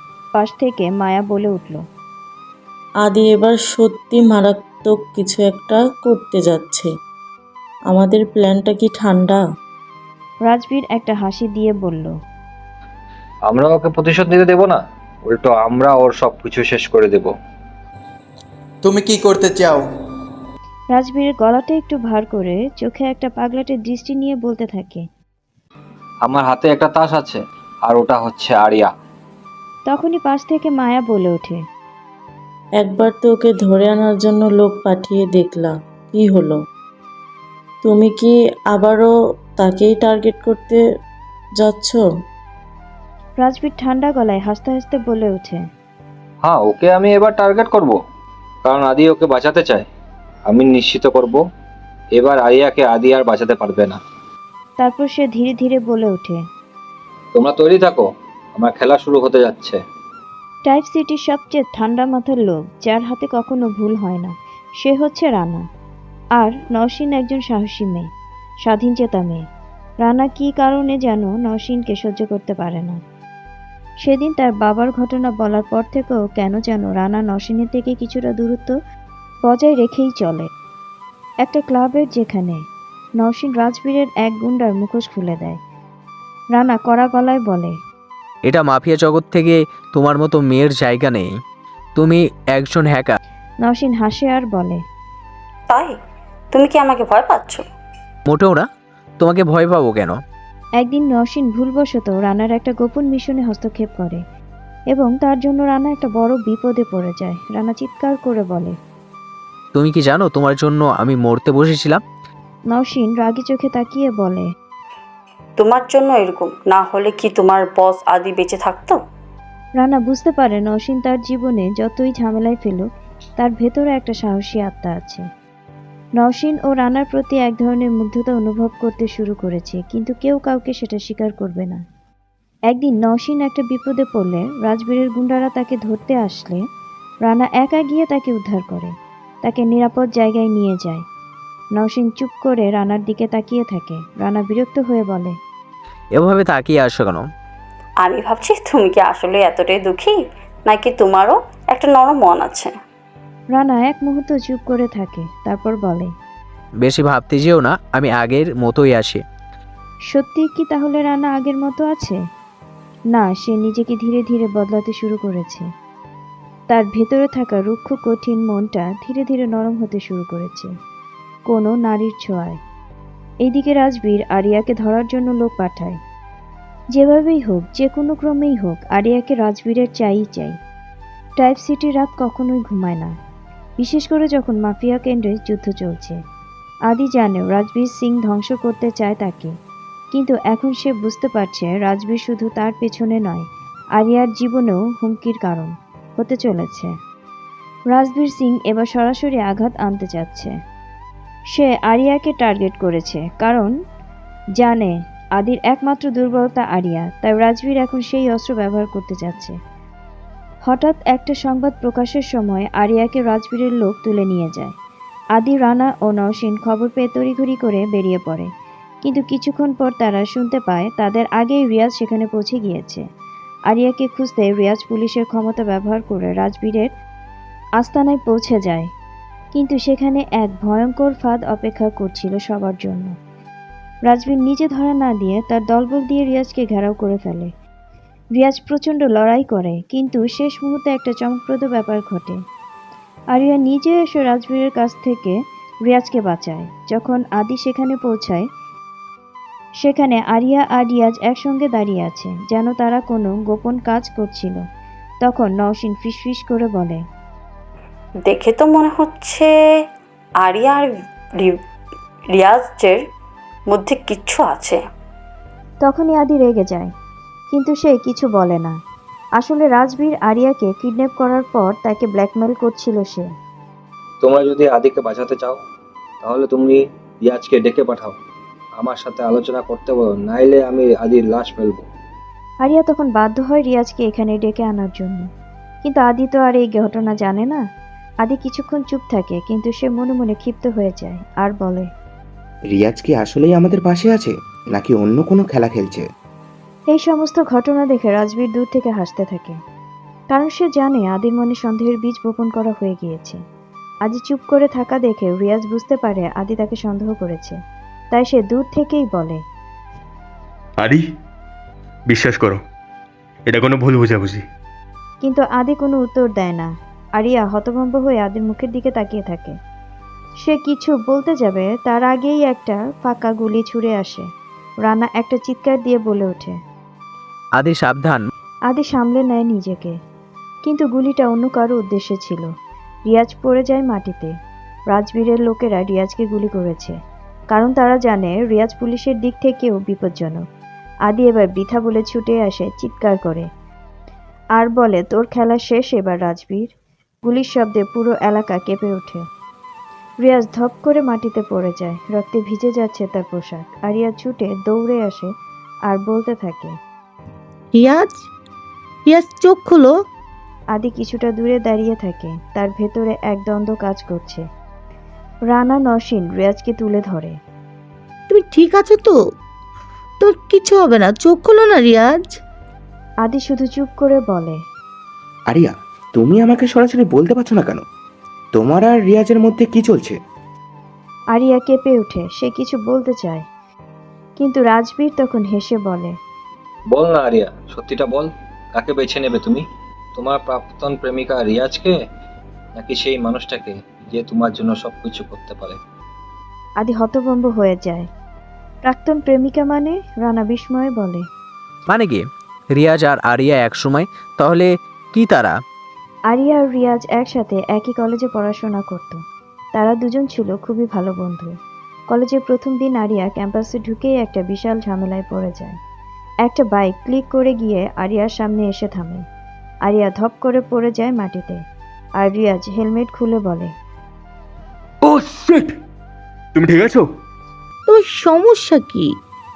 আমাকে কি ক্যাম্পাসের রাস্তা ভেবেছো? ভেবেছিলাম, কিন্তু এখানে দেখি তুমি একটা জিম বানিয়ে ফেলেছো। এত জোরে ধাক্কা মেরেছো যে আমার বাইক উল্টে পড়ে গেছে। এরপর দুজনের পরিচয় হয় খুব তুমুল ঝগড়ার মাধ্যমে, এবং এই ঝগড়ার পর থেকেই তাদের বন্ধুত্বের শুরু হয়। একদিন রিয়াজ আরিয়া বসে আড্ডা দিচ্ছিল। রিয়াজ আরিয়াকে চ্যালেঞ্জ করে বলে, আরিয়া একটা হাসি দিয়ে বলে, ওকে ডিল।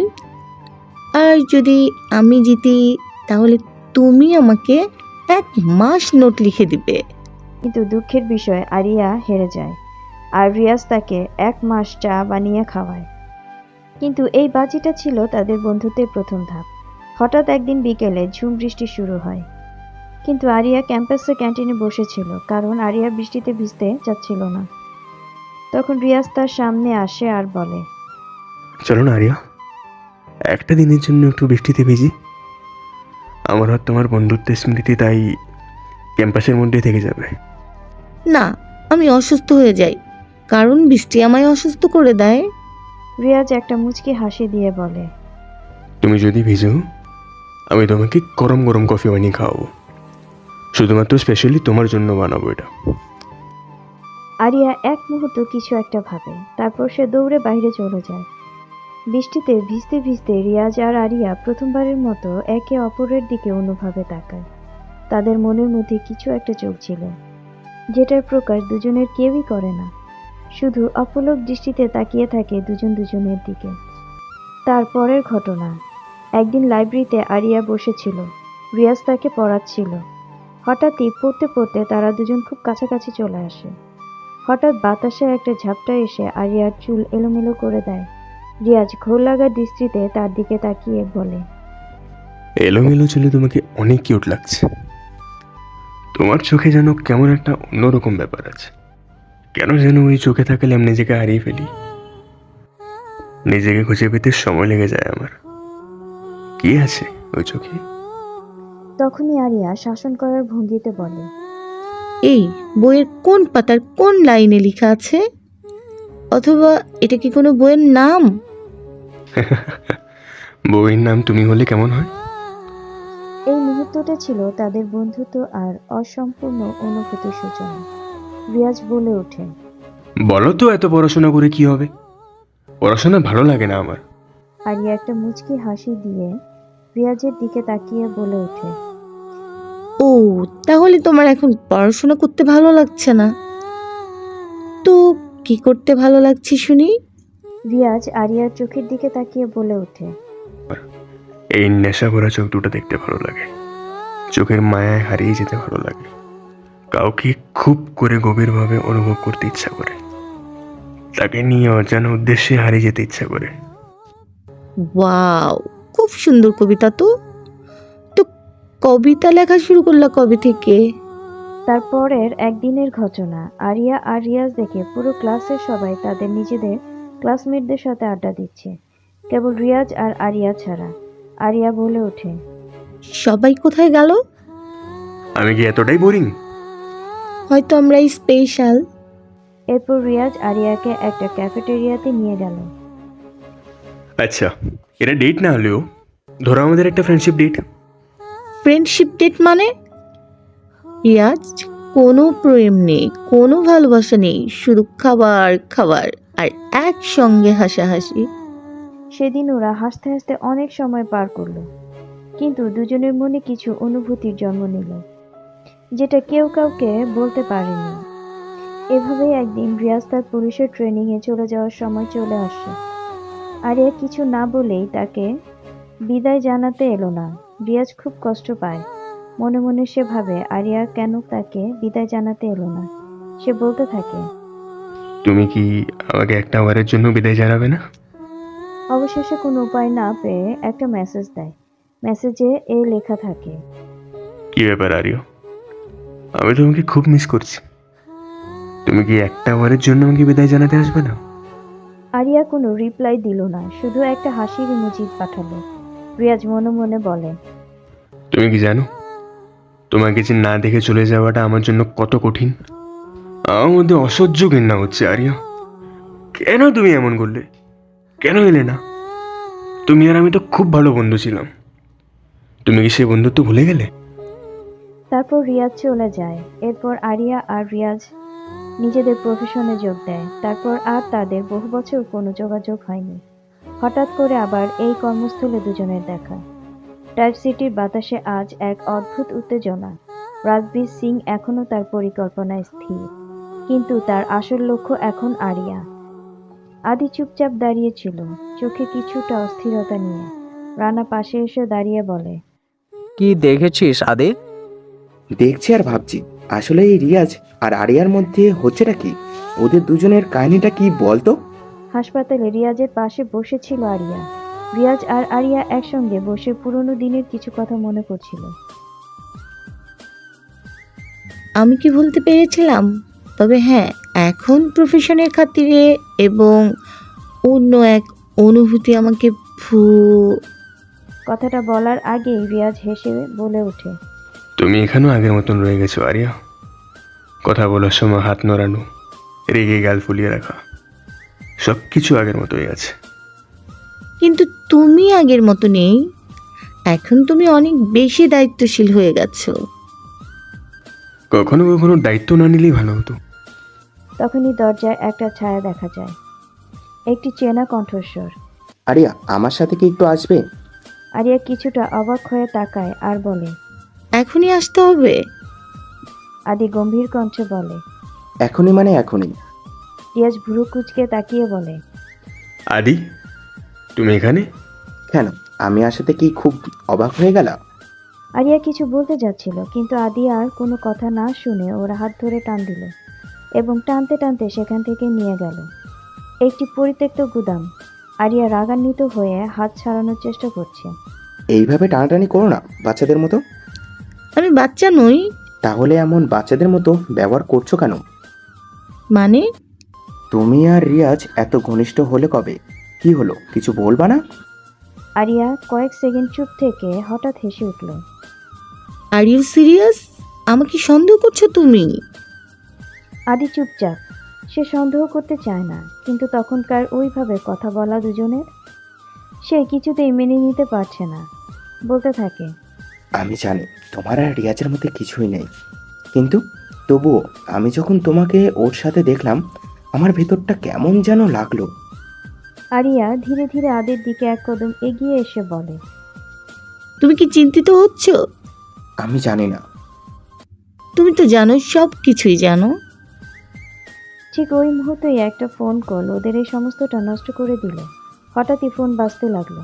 আদি ফোনটা পিক করতেই ওপাশ থেকে রানা বলে উঠল, রাজবীর এবার সরাসরি স্টেপ নিচ্ছে। আর এবারে টার্গেট কে জানিস? কে? আরিয়া। রাজবীর ঠিক এমনই একটা সুযোগের অপেক্ষায় ছিল। রাজবীর তার রুমের জানালা দিয়ে বাইরে তাকিয়েছিল। বাতাসে তখনও আগুনের গন্ধ। সেদিন আগের একটা বড় ডিল হাতছাড়া হয়ে যায় রাজবীরের। আদি শক্তিশালী, কিন্তু তার একটাই দুর্বলতা আছে। রাজবীর সিগারেটের ধোঁয়া ছাড়ছিল। পাশে দাঁড়ানো রাজবীরের ডান হাত বিক্রম বলে ওঠে, আরিয়া চৌধুরী। মায়ার এক পাশে বাঁকা হাসি ফুটে ওঠে। বিক্রম বলল, একজন আদিত্য রহমানকে ধ্বংস করতে হলে তার মাথায় বন্দুক রাখার দরকার নেই স্যার, তার হৃদয়ে আগুন ধরিয়ে দিলেই যথেষ্ট। তবে আরিয়া সহজ টার্গেট নয় বস। মেয়েটা ভয় পায় না, বরং ওর লক্ষ্য আমাদের নাম মুছে দেওয়া। আর আপনি জানেন ওর পেছনে আছে পুলিশ অফিসার রিয়াজ। রাজবীর এবার চেয়ার থেকে উঠে জানালার সামনে দাঁড়ালো। তার চোখে একটা অদ্ভুত আনন্দের ঝিলিক দিল। পুলিশ অফিসার রিয়াজ, আমরা রিয়াজকে কাজে লাগাবো। কিন্তু স্যার, ও তো আমাদের শত্রু। শত্রু এই তো বন্ধু বিক্রম। রাজবীর একটা ফাইল টেবিলে ছুঁড়ে দিল। বিক্রম কৌতূহল হয়ে সেটা খুলল। ফাইলে ছিল আরিয়া চৌধুরীর কিছু ছবি, গোপনে তোলা, বিভিন্ন জায়গায়, কখনো খবর সংগ্রহ করতে, কখনো পুলিশের সঙ্গে মিটিং। ওকে ভয় পাইয়ে দাও, মনে করিয়ে দাও রিয়াজের সাথে কিছু কিছু মুহূর্তগুলো। ছবিগুলো এমনভাবে তোলা যেন তারা দুজন খুবই ঘনিষ্ঠ সম্পর্কে লিপ্ত। কখনো বা হাতে হাত ধরে আছে, কখনো বা মুখ এমনভাবে নিয়ে কথা বলছে, মনে হচ্ছে যেন আরিয়াকে রিয়াজ কিস করছে। বিক্রম, তুমি জানো একটা মানুষের ধ্বংস করার সবচেয়ে ভালো উপায় কি? জি না স্যার। তার সবচেয়ে কাছের মানুষকে তার বিরুদ্ধে দাঁড়া করানো। রাজবীর এবার বিক্রমকে একটা ফোল্ডার দিল। বিক্রম সেটা খুলে দেখলো ভেতরে কিছু ছবি, কিছু রেকর্ডিং আর সবচেয়ে গুরুত্বপূর্ণ একটা ভিডিও ফুটেজ। এগুলো কি বস? আদি আর আরিয়ার মধ্যে বিশ্বাসের দেওয়াল ফাটল ধরানোর অস্ত্র। বিক্রম কিছু বুঝতে না পেরে রাজবীরের দিকে তাকালো। তুমি জানো বিয়ার এক সময় আরিয়াকে খুব পছন্দ করত। ভার্সিটিতে ওরা খুব কাছাকাছি ছিল। আদি হয়তো এটা জানে, কিন্তু জানে না ওদের সম্পর্কটা ঠিক কতটা গভীর ছিল। তাহলে স্যার? রাজবীর সিগারেট ধরালো, সিগারেটের ধোঁয়া ছেড়ে বলল, ওকে এমন কিছু দেখাতে হবে যাতে বিশ্বাস করে আরিয়া আসলে রিয়াজেরই ছিল এবং এখনো আছে।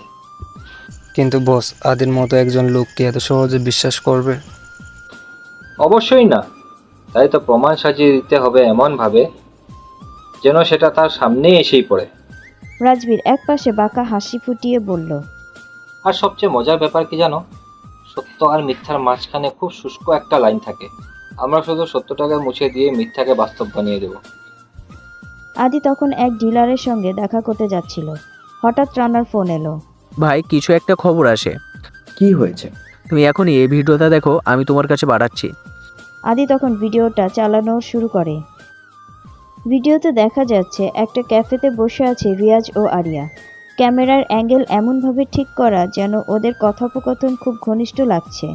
রিয়াজ বলছে, আরিয়া, তুমি জানো না আমি তোমার জন্য তখনও কিছুও করতে পারতাম, আর এখনও পারবো। আমি জানি রিয়াজ, বন্ধু হিসেবে তোমাকে আমি কখনোই হারাতে চাইনি।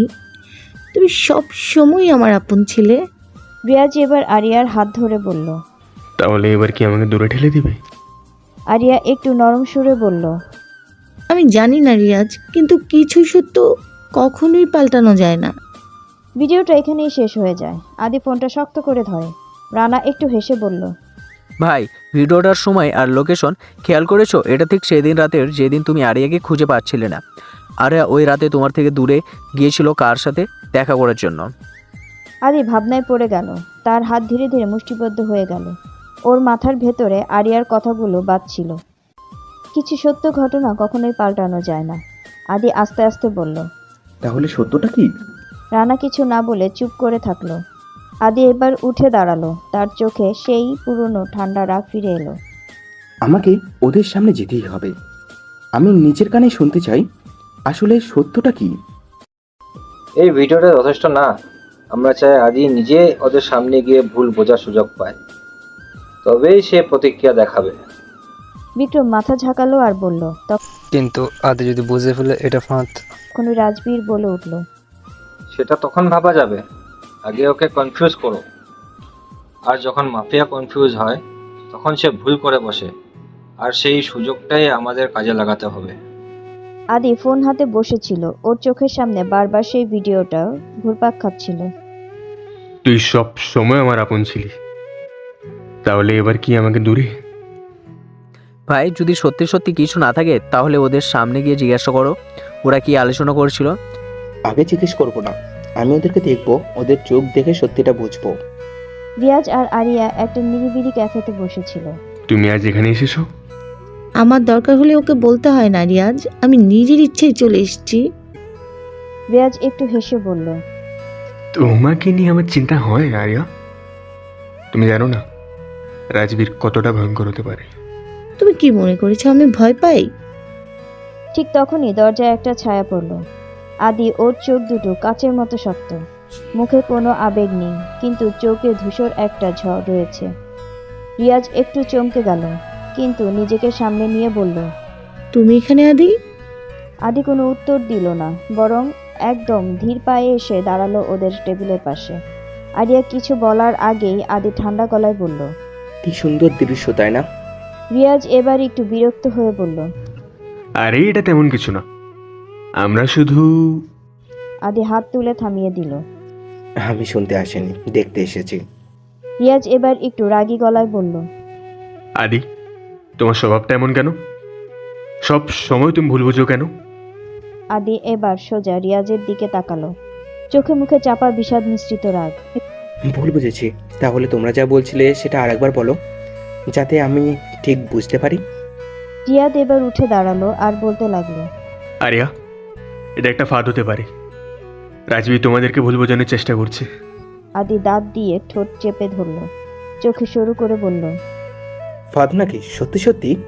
আরে আদি, তুমি নিজের মধ্যে এতটা সন্দেহ কেন পুষে রাখো? আমরা দুজন বন্ধু, এখনো বন্ধু আছি, তুমি কেন এমন করছো? আদি এবার নিঃশব্দে হাসলো, কিন্তু হাসির মধ্যে কেন যেন একটা অন্ধকার ছিল। বন্ধু তোমরা? তবে কি বন্ধুত্বর সংজ্ঞা পাল্টে দিয়েছো নাকি? আদি তুমি সত্যিই বিশ্বাস করছো আমি তোমাকে ফাঁকি দিচ্ছি? আদি এবার গম্ভীর গলায় বলল, বিশ্বাস করতে চাই, কিন্তু পারছি না, কারণ আমি যা দেখেছি তা সব বদলে দিয়েছে। ঠিক তখনই বাহির থেকে কয়েকজন সশস্ত্র ব্লক ক্যাফের দিকে এগিয়ে আসছিল। রিয়াজ ফিসফিস করে বলল, গেম শুরু হয়ে গেছে আরিয়া। আরিয়া তাকিয়ে দেখলো রাজীবের লোক ঘিরে ফেলেছে পুরো জায়গাটা। আদি এইবার শক্ত গলায় বলল, এটা কেবল বিশ্বাসের খেলা না আরিয়া, এটা বেঁচে থাকার খেলা। এখন ঠিক করো, তোমরা আসলে কোন দলের? আদি, রিয়াজ আর আরিয়া ক্যাফের টেবিলে বসে চারপাশের পরিস্থিতি বোঝার চেষ্টা করছিল। রিয়াজ নিচু গলায় বলল, বাইরে লোকজন জমা হচ্ছে। রাজবীর আমাদের ভুল বোঝানো প্ল্যান করেনি, সরাসরি অ্যাটাকের প্ল্যান করেছে। আরিয়া দ্রুত জানালার বাইরে তাকালো। বেশ কিছু সন্দেহজনক মুখ দেখা যাচ্ছে, যারা ধীরে ধীরে চারপাশ ঘিরে ফেলেছে। আদি চোখ শুরু করে বলল, আমার ভুল বোঝাটা বড় সমস্যা না, যত বড় সমস্যা হচ্ছে এখন ওদের ফাঁদ। ঠিক তখনই মোবাইলে ভাইব্রেট করলো। রানার নাম ভেসে উঠল স্ক্রিনে। আদি কল রিসিভ করতে রানার উৎকণ্ঠ শোনা গেল। ভাই তুমি ওইখান থেকে এখনই বের হও, রাজবীরের লোকজন চারিদিক ঘিরে ফেলেছে। আদি ফোঁস করে শ্বাস নিল আর বলল, আমরাও সেটা বুঝতে পারছি, কিন্তু বের হবো কিভাবে? রানা তখনই কিছু একটা বুঝতে পারলো, তারপরে বলল, শুনো, আমি আর নওশিন কাছেই আছি, কিন্তু আমরা গুলি চালিয়ে তোমাদের বের করতে পারবো না। তোমাদের ভিড়ের মধ্যে হারিয়ে যেতে হবে। রিয়াজ তাকিয়ে দেখলো বাইরের রাস্তার উপরে একটা বড় রাতের মেলা চলছে। রানার কথার মানে সব তখনই বোঝা গেল। সবাই ভিড়ের মধ্যে মিশে যাবা, তাই তো? একদম ঠিক, ওরা বেশি সামনে আসলে গুলি চালাবে, কিন্তু সাধারণ মানুষের মধ্যে ঢুকে গেলে ওরা কিছুই করতে পারবে না। এবার রিয়াজ আরিয়ার দিকে তাকালো আর বলল, আমাদের এক হতে হবে, পালানির জন্য আলাদা হলে হবে না, কিন্তু আমাদের লক্ষ্য একটাই। আদি রিয়াজের দিকে তাকিয়ে কেবল বলল, 3, 2, 1। তখনই বিস্ফোরণ ঘটল। আচমকা রানার ছোড়া স্মোক গ্র্যানেটের ধোঁয়ায় পুরো এলাকা ঢেকে দিল। আর সেই সুযোগে আদি, আরিয়া ও রিয়াজ দৌড়ে সামনে থাকা রাতের মেলার গভীরের মধ্যে ঢুকে গেল।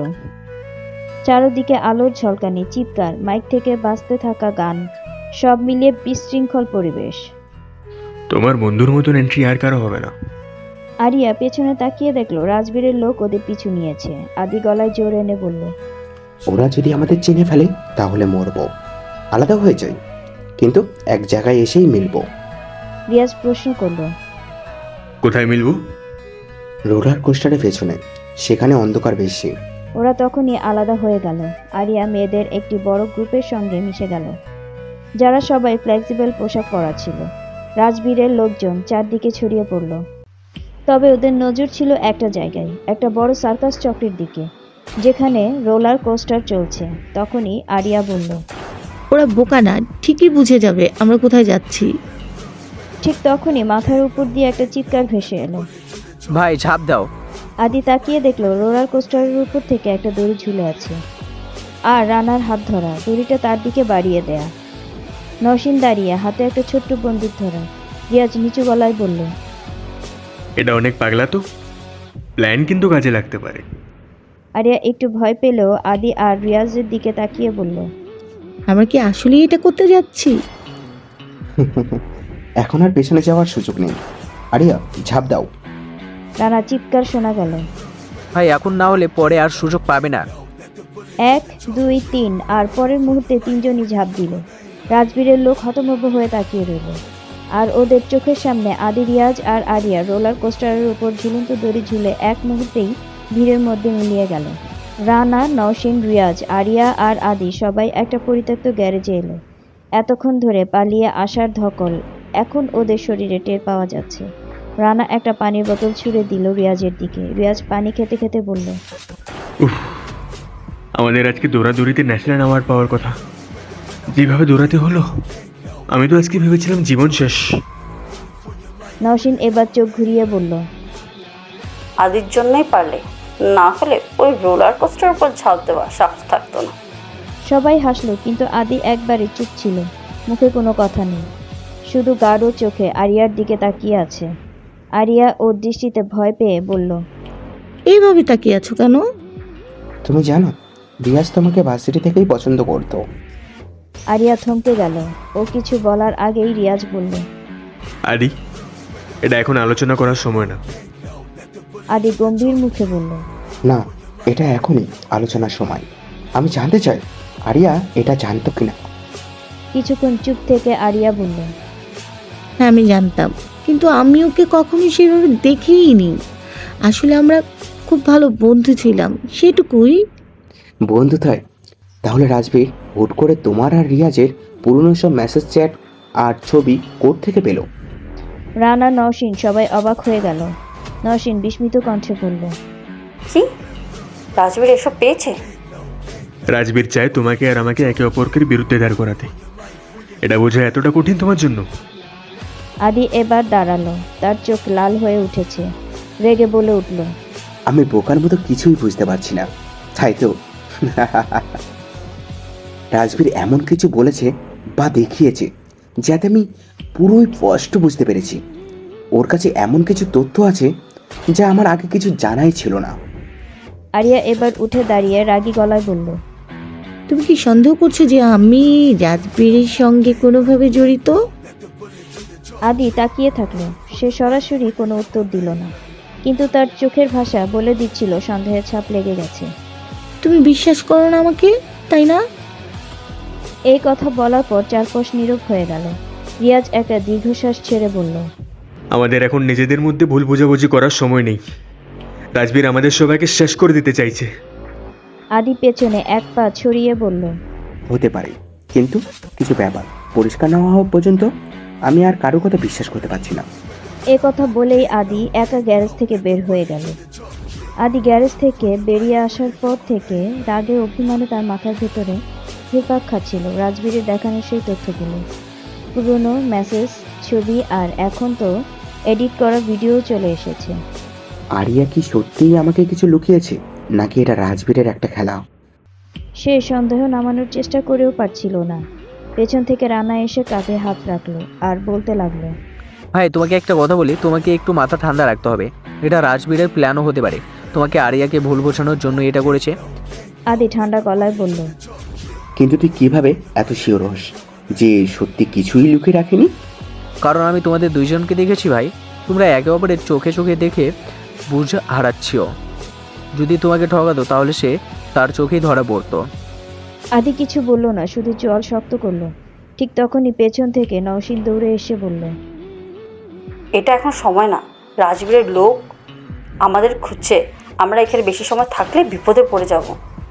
রিয়াজ পায়চারি করছিল। সে বুঝতে পারছিল রাজবীর এবার সফলভাবে তার আর আরিয়ার পুরনো বন্ধুত্বের ভুল বুঝাবুঝির অর্থ বানিয়েছে।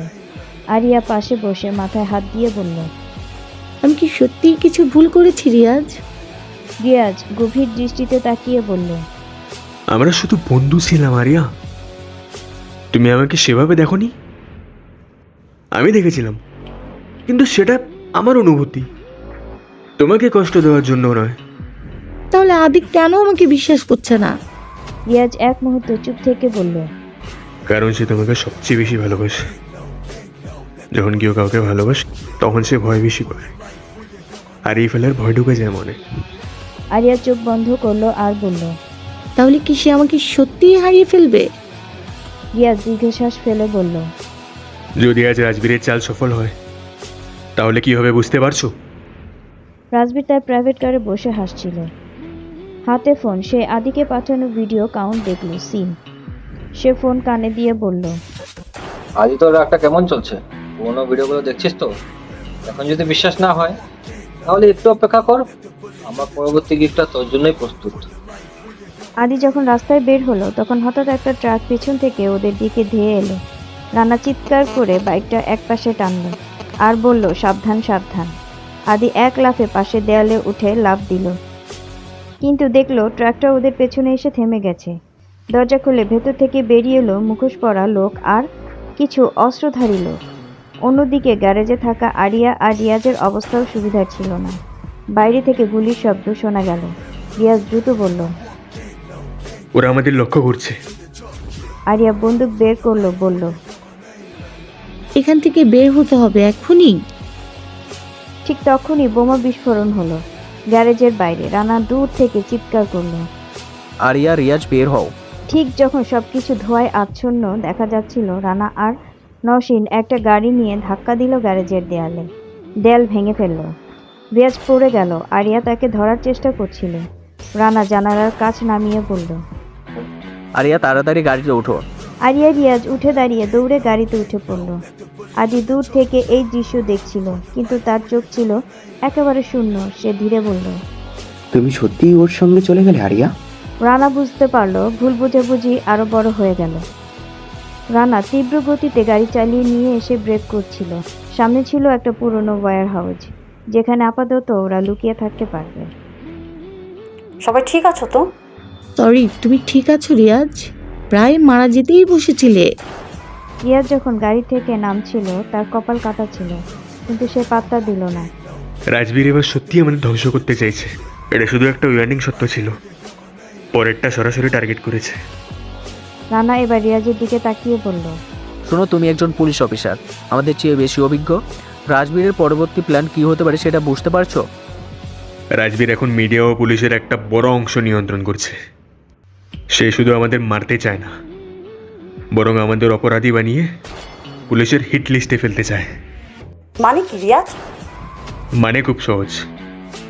রাজবীর এখন আমাদের নামে ভুয়া কেস তৈরি করবে, হয়তো কিছু ড্রাগ ট্রাফিকিং, আর তারপর আমাদের বিরুদ্ধে গ্রেফতারি পরোয়ানা জারি করবে। আরিয়া হতাশ কণ্ঠে বলল, এটাই বাকি ছিল।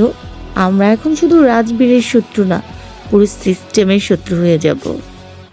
অন্যদিকে আদি এখনো একা ঘুরে বেড়াচ্ছে, রাগে, হতাশা আর অভিমানে। তার ফোনে একটা নতুন মেসেজ আসলো। বন্ধুদের দেখে নে, তারা সবাই মিলে তোকে বোকা বানাচ্ছে। সঙ্গে একটা নতুন ভিডিও ক্লিপ। তাতে দেখা যাচ্ছে কোনো এক সময় আরিয়া আর রিয়াজ একই গাড়িতে ছিল। রিয়াজ তার কাঁধে হাত রেখেছিল। ভিডিওর নিচে একটা ক্যাপশন, বন্ধুত্ব নাকি লুকানো কিছু। আদি গভীর দৃষ্টিতে ফোনের স্ক্রিনের দিকে তাকিয়ে থাকলো। তার ভেতরে একটা প্রচণ্ড দ্বন্দ্ব শুরু হলো। আমি জানি রাজবীর ধোকা দিচ্ছে, কিন্তু যদি এটা সত্যি হয়? সে ফোনটা শক্ত করে ধরলো। আরিয়া, সত্যিই যদি তুমি ওর সাথে থাকো, তবে আমি নিজেকে শেষ করব। রাজবীর এবার নিজের বিলাসবহুল কক্ষে ফোন হাতে নিয়ে হাসছিল। সে পাশের লোকটিকে বলল, আরেকটা বোমা ফালাতে হবে, এবার সরাসরি মিডিয়ার সামনে। কোথায়? একটা জায়গা যেখানে সবকিছু আরো জটিল হয়ে যাবে, পুলিশের হেডকোয়ার্টার। লোকটা বড় বড় চোখ করে বলল, পুলিশ স্টেশন বিস্ফোরণ ঘটাবেন? বিস্ফোরণ আসলে না, কিন্তু দোষটা তো আদি আর তাদের দলের উপরেই পড়বে। দেখে যাও শুধু কি হতে যাচ্ছে। ওদের হাতে একটা পুরনো ম্যাপ। রানা গম্ভীর স্বরে বলল, আমাদের পালানোর কোনো জায়গা নেই, তাই না রিয়াজ? আমরা কোথাও পালাচ্ছি না, এখন আমাদের যুদ্ধ করতে হবে। তাহলে প্ল্যানটা কি? আমার ইনফরমারদের মধ্যে একজন বলেছে এবার পুলিশ স্টেশনের সামনে একটা বিশাল নাটক সাজাতে যাচ্ছে রাজবীর। আমাদের যেভাবেই হোক এটা আটকাতে হবে। আদি কি আসবে? রানা দীর্ঘ একটা শ্বাস ফেলে বলল, সে আসবে কিনা জানি না, কিন্তু যদি না আসে তবে আমরা সবাই মারা যাব। রানা, রিয়াজ, আরিয়া আর নওশীন একসঙ্গে বসে পরিকল্পনা করছিল। সবার মুখে চাপা উত্তেজনা বিরাজ করছিল। রাজবীর যে বড় একটা কিছু করার পরিকল্পনা করছে তা সবাই বুঝতে পেরেছে। নওশীন এবার রিয়াজের দিকে তাকিয়ে বলল, তুমি কিভাবে এত নিশ্চিত যে রাজবীর পুলিশ স্টেশনের সামনে নাটক সাজাবে? কারণ আমি জানি ও ট্র্যাজেডি। আর রিয়াজ হঠাৎ থেমে গেল, যেন মাথা নিচু করে বলল, আর কি বলো? আমার এক ইনফর্মার বলেছে রাজবীর একা না, তার সঙ্গে আরও কেউ আছে, কিন্তু সে কে সেটা কেউ জানে না। মানে এটা আবার কে? নতুন শত্রু কোথা থেকে উদয় হলো? আমাদের এতদিন মনে হচ্ছিল রাজবীর আসল মাস্টার মাইন্ড, কিন্তু না, সে কারোর জন্য কাজ করছে। আর সেই লোকটা আমাদের কারো ছিল না। সবার মুখ এক মুহূর্তের জন্য ফ্যাকাশে হয়ে গেল। আরিয়া ফিসফিস করে বলল, তার মানে এই লড়াই আরো বড় হতে চলেছে। হঠাৎ বাইরে থেকে একটা গা ছমছমে আওয়াজ এলো। রাতের বাতাসে যেন কারো পায়ের শব্দ মিশিয়ে যাচ্ছে। রানা দ্রুত দাঁড়িয়ে বলল, কে আসছে? রিয়াজ কোমরে রাখা পিস্তল বের করলো, আর নওশীন দুজনেই প্রস্তুত হয়ে গেল। একটা দীর্ঘ ছায়া ধীরে ধীরে দরজার সামনে স্পষ্ট হতে লাগলো। অন্ধকার থেকে একটা গম্ভীর কণ্ঠ ভেসে এলো। কতদিন পর দেখা, তাই না? এক মুহূর্তের জন্য সবাই স্তব্ধ হয়ে গেল। একজন দীর্ঘদেহী পুরুষ সামনে এসে দাঁড়ালো। তারপর তার চোখ দুটো ভয়ঙ্কর অন্ধকারে চকচক করছিল। মুখে অদ্ভুত এক রহস্যময় হাসি দিল। রানা ফিসফিস করে বলল, জেসবির এত বছর পর? নওশীন গলার স্বর কাঁপিয়ে বলল, কে এই লোক? রিয়াজ দাঁতে দাঁত চেপে বলল, এই শহরের অন্ধকারের এক ছায়া, কেউ জানে না কখন আসে কখন চলে যায়, কিন্তু যখন আসে তখন কেউ বেঁচে থাকে না। জেসবির পায়ে এগিয়ে এসে বলল, তোমরা বেঁচে আছো কারণ আমি এখনো চাই না তোমরা মরো, কিন্তু রাজবীরের সঙ্গে তোমাদের যুদ্ধের বিরুদ্ধে নয়, এটা আমারও বড় কিছু অংশ। আরিয়া এগিয়ে এসে বলল, তুই কি বলতে চাচ্ছ? রাজবীর তোমার শত্রু? জেসবির একটু হেসে বলল, তোমরা রাজবীরকে শত্রু ভাবছো, অথচ সে তো শুধু একজন সৈনিক মাত্র। আসল যুদ্ধ তো এখন শুরুই হয়নি। অন্যদিকে একজন অচেনা ব্যক্তি রাজবীরের সঙ্গে গোপনে এক জায়গায় বসে কথা বলছিল। লোকটার গলায় ভারী কিশোর, তার মুখ দেখা যাচ্ছে না। তুমি যদি সত্যি আমাকে বধ ভাবো, তাহলে প্রথমে আদিকে শেষ করতে হবে।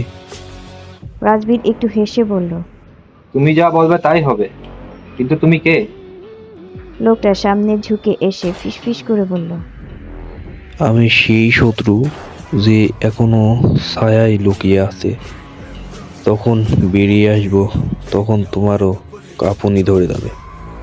রাজবীরের চোখ বড় হয়ে গেল। এই ব্যক্তিকে, সে কি জেসবীরের থেকেও ভয়ঙ্কর? রিয়াজ, রানা, আরিয়া আর নওশীন জেসবীরের কথাগুলো শুনে একে অপরের দিকে তাকালো। তুমি বলছো রাজবীরের উপরে কেউ আছে? তাহলে এতদিন আমরা ভুল টার্গেট ধরে বসেছিলাম। জেসবীর হালকা হাসি দিয়ে বলল, রাজবীর শুধু একটা কৌশলী খেলোয়াড়, কিন্তু দাবার আসল চালক সে নয়। তোমাদের যাকে শত্রু ভাবা উচিত তাকে এখনো তোমরা চিনতেই পারোনি। তাহলে বলো সে কে? জেসবীর গম্ভীর দৃষ্টিতে তাকিয়ে বলল, যখন সময় হবে তখন জানতে পারবে, কিন্তু তার আগে তোমাদের সতর্ক থাকতে হবে, কারণ আজকে রাত তোমাদের জীবনের সবচেয়ে ভয়ঙ্কর রাত হতে যাচ্ছে। এ কথা বলেই জেসবীর অন্ধকারে মিলিয়ে গেল, যেন সে কোনো ছায়ার মতো হাওয়া হয়ে গেল। নওশীন হতভম্ব হয়ে বলল, এই লোকটা মানুষ নাকি ছায়ার দেবতা? সত্যি যদি রাজবীরের উপরে কেউ থাকে, তাহলে আমরা এখনো অন্ধকারে পড়ে যাচ্ছি। আমি কখনো তোমাদের ছাড়বো না। আরিয়া উত্তরে বলল, আমি জানি তুমিই একমাত্র যে আমার পাশে ছিলে সব সময়। আদি গভীর দৃষ্টিতে ফোনের স্ক্রিনের দিকে তাকিয়ে রইল, আর ভেতরে একটা অদ্ভুত অশান্তি কাজ করছিল। রিয়াজ, আরিয়া, তার হাত শক্ত হয়ে উঠল। তাহলে এতদিন ধরে আমি অন্ধকারে ছিলাম, আরিয়া কি আসলেই আমার সঙ্গে খেলা খেলছিল? তখনই ফোনে একটা নতুন মেসেজ এলো, অজানা নম্বর। তুই তো বরাবরই বোকা ছিলি, ওরা তোকে ব্যবহার করছে। আদি চোখ শুরু করে তাকালো, কিছু একটা ঠিক নেই। রাজবীর এবার সেই অজানা ব্যক্তির সঙ্গে বসে কথা বলছিল। তোমার চাল দারুণ বস। এখন পুরোপুরি বিভ্রান্ত লোকটির সামনের দিকে এসে বলল, এটা তো শুধু টেইলার।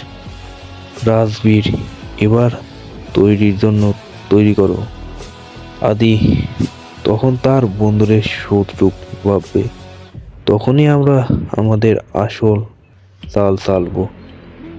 রানা, রিয়াজ, আরিয়া আর নওশীন হোয়াইট হাউসে বসে যখন প্ল্যান করছিল, ঠিক তখনই বাহির থেকে একটা গাড়ি ব্রেক কষার শব্দ এলো। রিয়াজ সাথে সাথে উঠে দাঁড়ালো আর বলল, কেউ এসেছে। ওরা রাজবীরের লোক। রানা মাথা নাড়ালো আর বলল, না, এরা অন্য কেউ হতে পারে।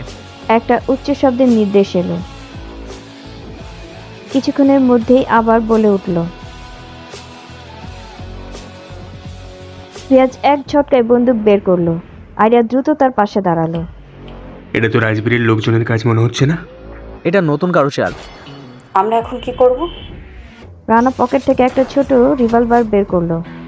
গোলাগুলির শব্দ শুরু হয়। ওরা হয়তো সংখ্যায় বেশি, কিন্তু আমরা এভাবে ফাঁদে পড়বো না। আদি রাগের মাথায় তখন সেই এডিট করা ভিডিও ক্লিপ দেখছিল। সে ফোনের স্ক্রিনে তাকিয়ে রইল, যেন উত্তর খুঁজছে। ঠিক তখনই রানা ফোন করলো। ভাই, আমরা খুব খারাপ একটা ঝামেলায় পড়েছি, তুমি কোথায়? আমি ভাবছি আমার কি সেইখানে আসাটা উচিত হবে। তুই পাগল হয়েছিস? আমরা মরতে বসেছি আর তুই ভাবছিস আসবি কিনা বল। আদি চুপ করে গেল, কিছু বলল না। রানা 1 সেকেন্ডের জন্য থেমে বলল, তুই যদি সত্যি আমাদের ভাই হয়ে থাকিস তাহলে এখনই চলে আয়, কারণ এবারের যুদ্ধ সত্যিই শুরু হয়ে গিয়েছে। ফোনের ওপাশ থেকে কয়েক সেকেন্ডের নীরবতা। তারপর আদি বলল, ঠিক আছে, আসছি। আদি দ্রুত উঠে দাঁড়ালো, তার চোখে আগুনের ঝলকানি। হোয়াইট হাউসের বাইরে কালো পোশাক পরা সশস্ত্র লোকেরা প্রস্তুত। তখনই লাইফ পার্ট এসে জানালার কাঁচগুলো ভেঙে দিল। রানা চিৎকার করে বলল, সবাই কাভার নাও। রিয়াজ বন্দুক উঁচিয়ে দরজার পিছনে লুকিয়ে পড়লো, আর নওশিল দ্রুত সরে গেল একপাশে। তোমরা যত পারো ফায়ার ব্রেক করো, আমরা বের হতে পারবো না যদি না কাউকে নামিয়ে ফেলি। তুমি ব্যাকআপ ডাকো। হ্যাঁ, কিন্তু সময় লাগবে। ঠিক তখনই একটা বিশাল বিস্ফোরণের শব্দ হলো। ধুম! হোয়াইট হাউসের দরজাটা উড়ে গেল। ধুলা আর ধুলার মধ্যে দিয়ে কালো পোশাকধারী লোকেরা ঢুকে এলো। নওশিন আতঙ্কে পিছিয়ে সরে গেল। কেউ একজন বলল, সবার মাথাটা নিচু কর। সাই সাই শব্দ হতে লাগলো। কয়েকটা গুলি এসে একের পর এক কালো পোশাকধারীদের ফেলে দিল। আকাশের আলোয় একটা চেহারা ধীরে ধীরে স্পষ্ট হলো। আদি এসে গিয়েছে। আদি ধীর পায়ে হোয়াইট হাউসের ভিতরে ঢুকলো। হাতে তার বিশেষ কাস্টমাইজ পিস্তল, তার চোখে আগুন। দেখে মনে হচ্ছে সে এখন কারো কথা শুনবে না, শুধু ধ্বংস করবে। আমি মনে করে দিতে এসেছি আমি কে। সঙ্গে সঙ্গে আবার গুলি চলল। আদি ধীরে লাফ দিয়ে একটা বক্সের আড়ালে চলে গেল। তারপর পজিশন নিয়ে ফায়ার করতে লাগলো। আরিয়া তার পাশে এসে বলল, এবার আমাদের সাথে আছো তো? আজকের এই রাতটা শেষ নয়, এটা তো শুধু শুরু। হোয়াইট হাউসের চারপাশে গুলির শব্দে কান পাতা দেয়। কালো পোশাকধারীরা একের পর এক আক্রমণ চালাচ্ছে, কিন্তু আদি, রিয়াজ, রানা, আরিয়া আর নওশিন মিলে প্রতিরোধ চালিয়ে যাচ্ছে। আদি দ্রুত একটা বক্সের আড়াল থেকে বেরিয়ে দুজন আক্রমণকারীর দিকে গুলি ছুড়ল। দুজন লোক ধপ করে পড়ে গেল। রিয়াজ পাশ থেকে বলে উঠল, আমাদের বের হতে হবে, এভাবে বেশিক্ষণ টিকতে পারবো না। রানা এক পলক চারপাশে দেখল, বলল, ওদের সংখ্যা আমাদের থেকে 3 গুণ বেশি, কিন্তু এদের লিডার এখনো সামনে আসেনি। আরিয়া দ্রুত লুকিয়ে নিজের বন্দুক লোড করছিল আর বলছিল, তাহলে ওদের পাঠিয়েছে কে? ঠিক তখনই একটা শক্তিশালী কণ্ঠ চারপাশে প্রতিধ্বনিত হলো, এই রক্তের খেলা শুরু হয়েছে, কিন্তু শেষ করব আমি। দেয়ালের ভিতর থেকে এক বিশালদেহী লোক বেরিয়ে এলো। এই লোকটাকে তারা আগে কেউ দেখেনি। লম্বা, হালকা দাড়ি, ঠান্ডা দৃষ্টি, তার চোখে ছিল এক অদ্ভুত ভয়ঙ্কর দৃঢ়তা। তোমরা হয় অস্ত্র ফেলে দিবে, না হয় এই জায়গাটা তোমাদের কবর হয়ে যাবে। রিয়াজ চোখ শুরু করে বলল, এটা তাহলে সেই লোক যে রাজবীরের উপরে আছে। আমাকে জানতেই হবে তুই কে। লোকটা হাসলো, কিন্তু তার চোখে কোনো উষ্ণতা ছিল না। আমি কে? লোকে বলে কালো ছায়া। আমার নাম তোমাদের জানার দরকার নেই, শুধু জানলেই চলবে তোমাদের পৃথিবী এবার বদলে যাবে। কালো ছায়াটা হাতের ইশারায় তার লোকদের থামালো। আদি, রাজবীর তোমার শত্রু ছিল, কিন্তু আমি তোমাকে সরাসরি ধ্বংস করব। আদি পিছিয়ে না গিয়ে সরাসরি তার সামনে দাঁড়ালো। অনেক কথাই শুনেছি, কেউ টিকতে পারেনি, তুইও পারবি না। কালো ছায়াটা চোখ শুরু করে তাকালো, তারপর হালকা হেসে বলল, আমাকে হারাতে চাইলে তোমাদের নিজের লোকেদের থেকেই সাবধান হও, কারণ আমি এমন কিছু করবো যা তোমাকে তোমার বন্ধুদের থেকে দূরে সরিয়ে দেবে। কালো ছায়া এবার পকেট থেকে একটা ছোট্ট ডিভাইস বের করলো, তারপর বোতাম টিপ দিল। একটা স্পিকারের মধ্যে একটা রেকর্ডিং বাজতে শুরু করলো। তুমি বোঝো না? ওকে সরাতে হলে আমাদের কৌশল নিতে হবে। ও যদি মরে যায় তাহলে আমরা সম্পূর্ণ মুক্তি হব। আদি চমকে তাকালো। আরিয়া হতভম্ব হয়ে গেল। এটা মিথ্যা, আমি এমন কিছুই বলিনি। কালো ছায়া মুচকি হেসে বলল, মিথ্যা নাকি সত্যি? আদি ধীরে ধীরে পিছিয়ে গেল। তার মুঠো শক্ত হয়ে আসছিল। রানা ফিসফিস করে বলল, এটা এডিট করা ভাই, এটা আমাদের বিভ্রান্ত করার জন্য। কিন্তু আদির চোখে আগুন জ্বলছিল। তাহলে আমি কিভাবে জানবো কে আসল কে নকল? রানা বুঝতে পারছিল এটা একটা ফাঁদ, কিন্তু আদিকে বিশ্বাস করানোই কঠিন। নওশীন চুপচাপ কিছু একটা ভাবছিল। তারপর হঠাৎ রানা বলল, আমাদের এত ভয়ঙ্কর খেলা শেষ করতে হবে। সত্যি জানতে হবে রানা আমাদের কাছে একটা রাস্তা আছে। রাজবীরকে খুঁজে বের করতে হবে, কারণ এই কালো ছায়া রাজবীর কেউ ব্যবহার করেছে। তার মানে আমরা যদি রাজবীরকে খুঁজে বের করি তাহলেই এই পুরো খেলার আসল রহস্য ফাঁস হয়ে যাবে। কালো ছায়া একটা হাসি দিয়ে বলল, তোমাদের সিদ্ধান্ত তোমাদের ধ্বংস নিয়ে আসবে, ধ্বংস। এই বলে সে তার লোকদের সংকেত দিল এবং সবাই দ্রুত চলে গেল। রিয়াজ বন্দুক উঁচু করে গুলি চালাতে যাচ্ছিল, কিন্তু আদি তার হাত দিয়ে তাকে থামিয়ে দিল। রিয়াজ না, এখন না, আগে জানতে হবে রাজবীর কোথায় আছে। আমাদের সময় কম ভাই, ওরা কিছু একটা প্ল্যান করছে। তাহলে এবার আমরাও আমাদের চাল চালবো। হোয়াইট হাউস থেকে বেরিয়ে আসার পরও আদির মনের মধ্যে কালো ছায়ার কথাগুলোই ঘুরছিল। আরিয়া বারবার বোঝানোর চেষ্টা করলো, আদি বিশ্বাস করো, আমি কখনোই তোমার বিরুদ্ধে যাইনি। কিন্তু আদির চোখে সন্দেহ ছায়া খেলা করছিল। আমি বিশ্বাস করি, কিন্তু আমি শিওর হতে চাই। আদি তুমি জানো এটা পুরোপুরি এডিট করা। ওরা আমাদের মধ্যে ভুল বোঝাবুঝি তৈরি করতে চায়। ভাই তোর মাথা ঠান্ডা রাখ, একবার যদি ভুল সিদ্ধান্ত নিয়ে ফেলিস তাহলে ওরা জিতে যাবে। আমি নিশ্চিত না হওয়া পর্যন্ত কিছুই বিশ্বাস করব না। রাজবীরের শেষ লোকেশন ছিল শহরের পুরনো জাহাজটা। যদি ওকে খুঁজতে হয় তাহলে ওখানেই যেতে হবে। আমরা দেরি করলে ওরা আমাদের আগেই পালিয়ে যাবে। কিন্তু আমরা জানি না রাজবীর এখনো আমাদের শত্রু নাকি নিজেই ফাঁদে পড়েছে। সরি, আমাদের একটা সুযোগ নিতে হবে। যদি রাজবীর এখনো বেঁচে থাকে তাহলে ও আমাদের কালো ছায়ার আসল পরিচয় জানাতে পারবে। আদি ধীরে ধীরে মাথা নেড়ে বলল, তাহলে এই রাত নির্ধারণ করবে আসল শত্রু কারা আর কারা বন্ধুর মুখোশ পরে আছে। শহরের পুরনো জাহাজ ঘাট একটা পরিত্যক্ত জায়গা, যেখানে একসময় বড় বড় চোরাচালান হতো। এখন এটা কেবল ভাঙাচোরা কাঠের পুরা পাটাতন, মরিচা ধরা কন্টেইনার আর নদীর পানির ঠান্ডা বাতাস মিশিয়ে এক ভৌতিক স্থান। রানা ধীরে ধীরে গলায় রুমাল বাঁধতে বাঁধতে বলল, রাজবীর যদি সত্যি এখানে থাকে তাহলে ওকে পাওয়া সহজ হবে না। এই জায়গাটা বড়, অনেক গুন্ডা লুকিয়ে থাকতে পারে, সাবধানে চলতে হবে। আদি তার বন্দুক ভালো করে চেক করলো আর শীতল দৃষ্টিতে বলল, আমরা আজ কিছু একটা শেষ করব, হয় ওরা নয় আমরা। নওশীন একটা ছোট্ট ডিভাইস দিয়ে লোকেশন ট্র্যাক করছিল। হঠাৎ সে ফিসফিস করে বলল, ওইখানেই আছে, একদম সামনে একটা পুরনো গুদামে। আরিয়া চারপাশ অন্ধকার দেখলো। আমরা সরাসরি ঢুকবো না, প্ল্যান করে এগোবো। ভাই আমরা কি কোনোদিন প্ল্যান করি আগে, না আমরা শুধু কাজ শেষ করে? ওরা ধীরে ধীরে দরজা ঠেলে ভিতরে ঢুকলো। ভিতরে একটা পুরনো চেয়ার, কয়েকটা ভাঙা বক্স আর ধুলোয় ভরা পরিবেশ।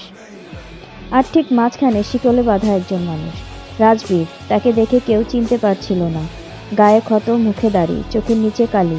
এমন রাজবীরকে কেউ কখনো দেখেনি। রানা ফিসফিস করে বলল, এটা কি রাজবীর? দেখে তো মনে হচ্ছে না।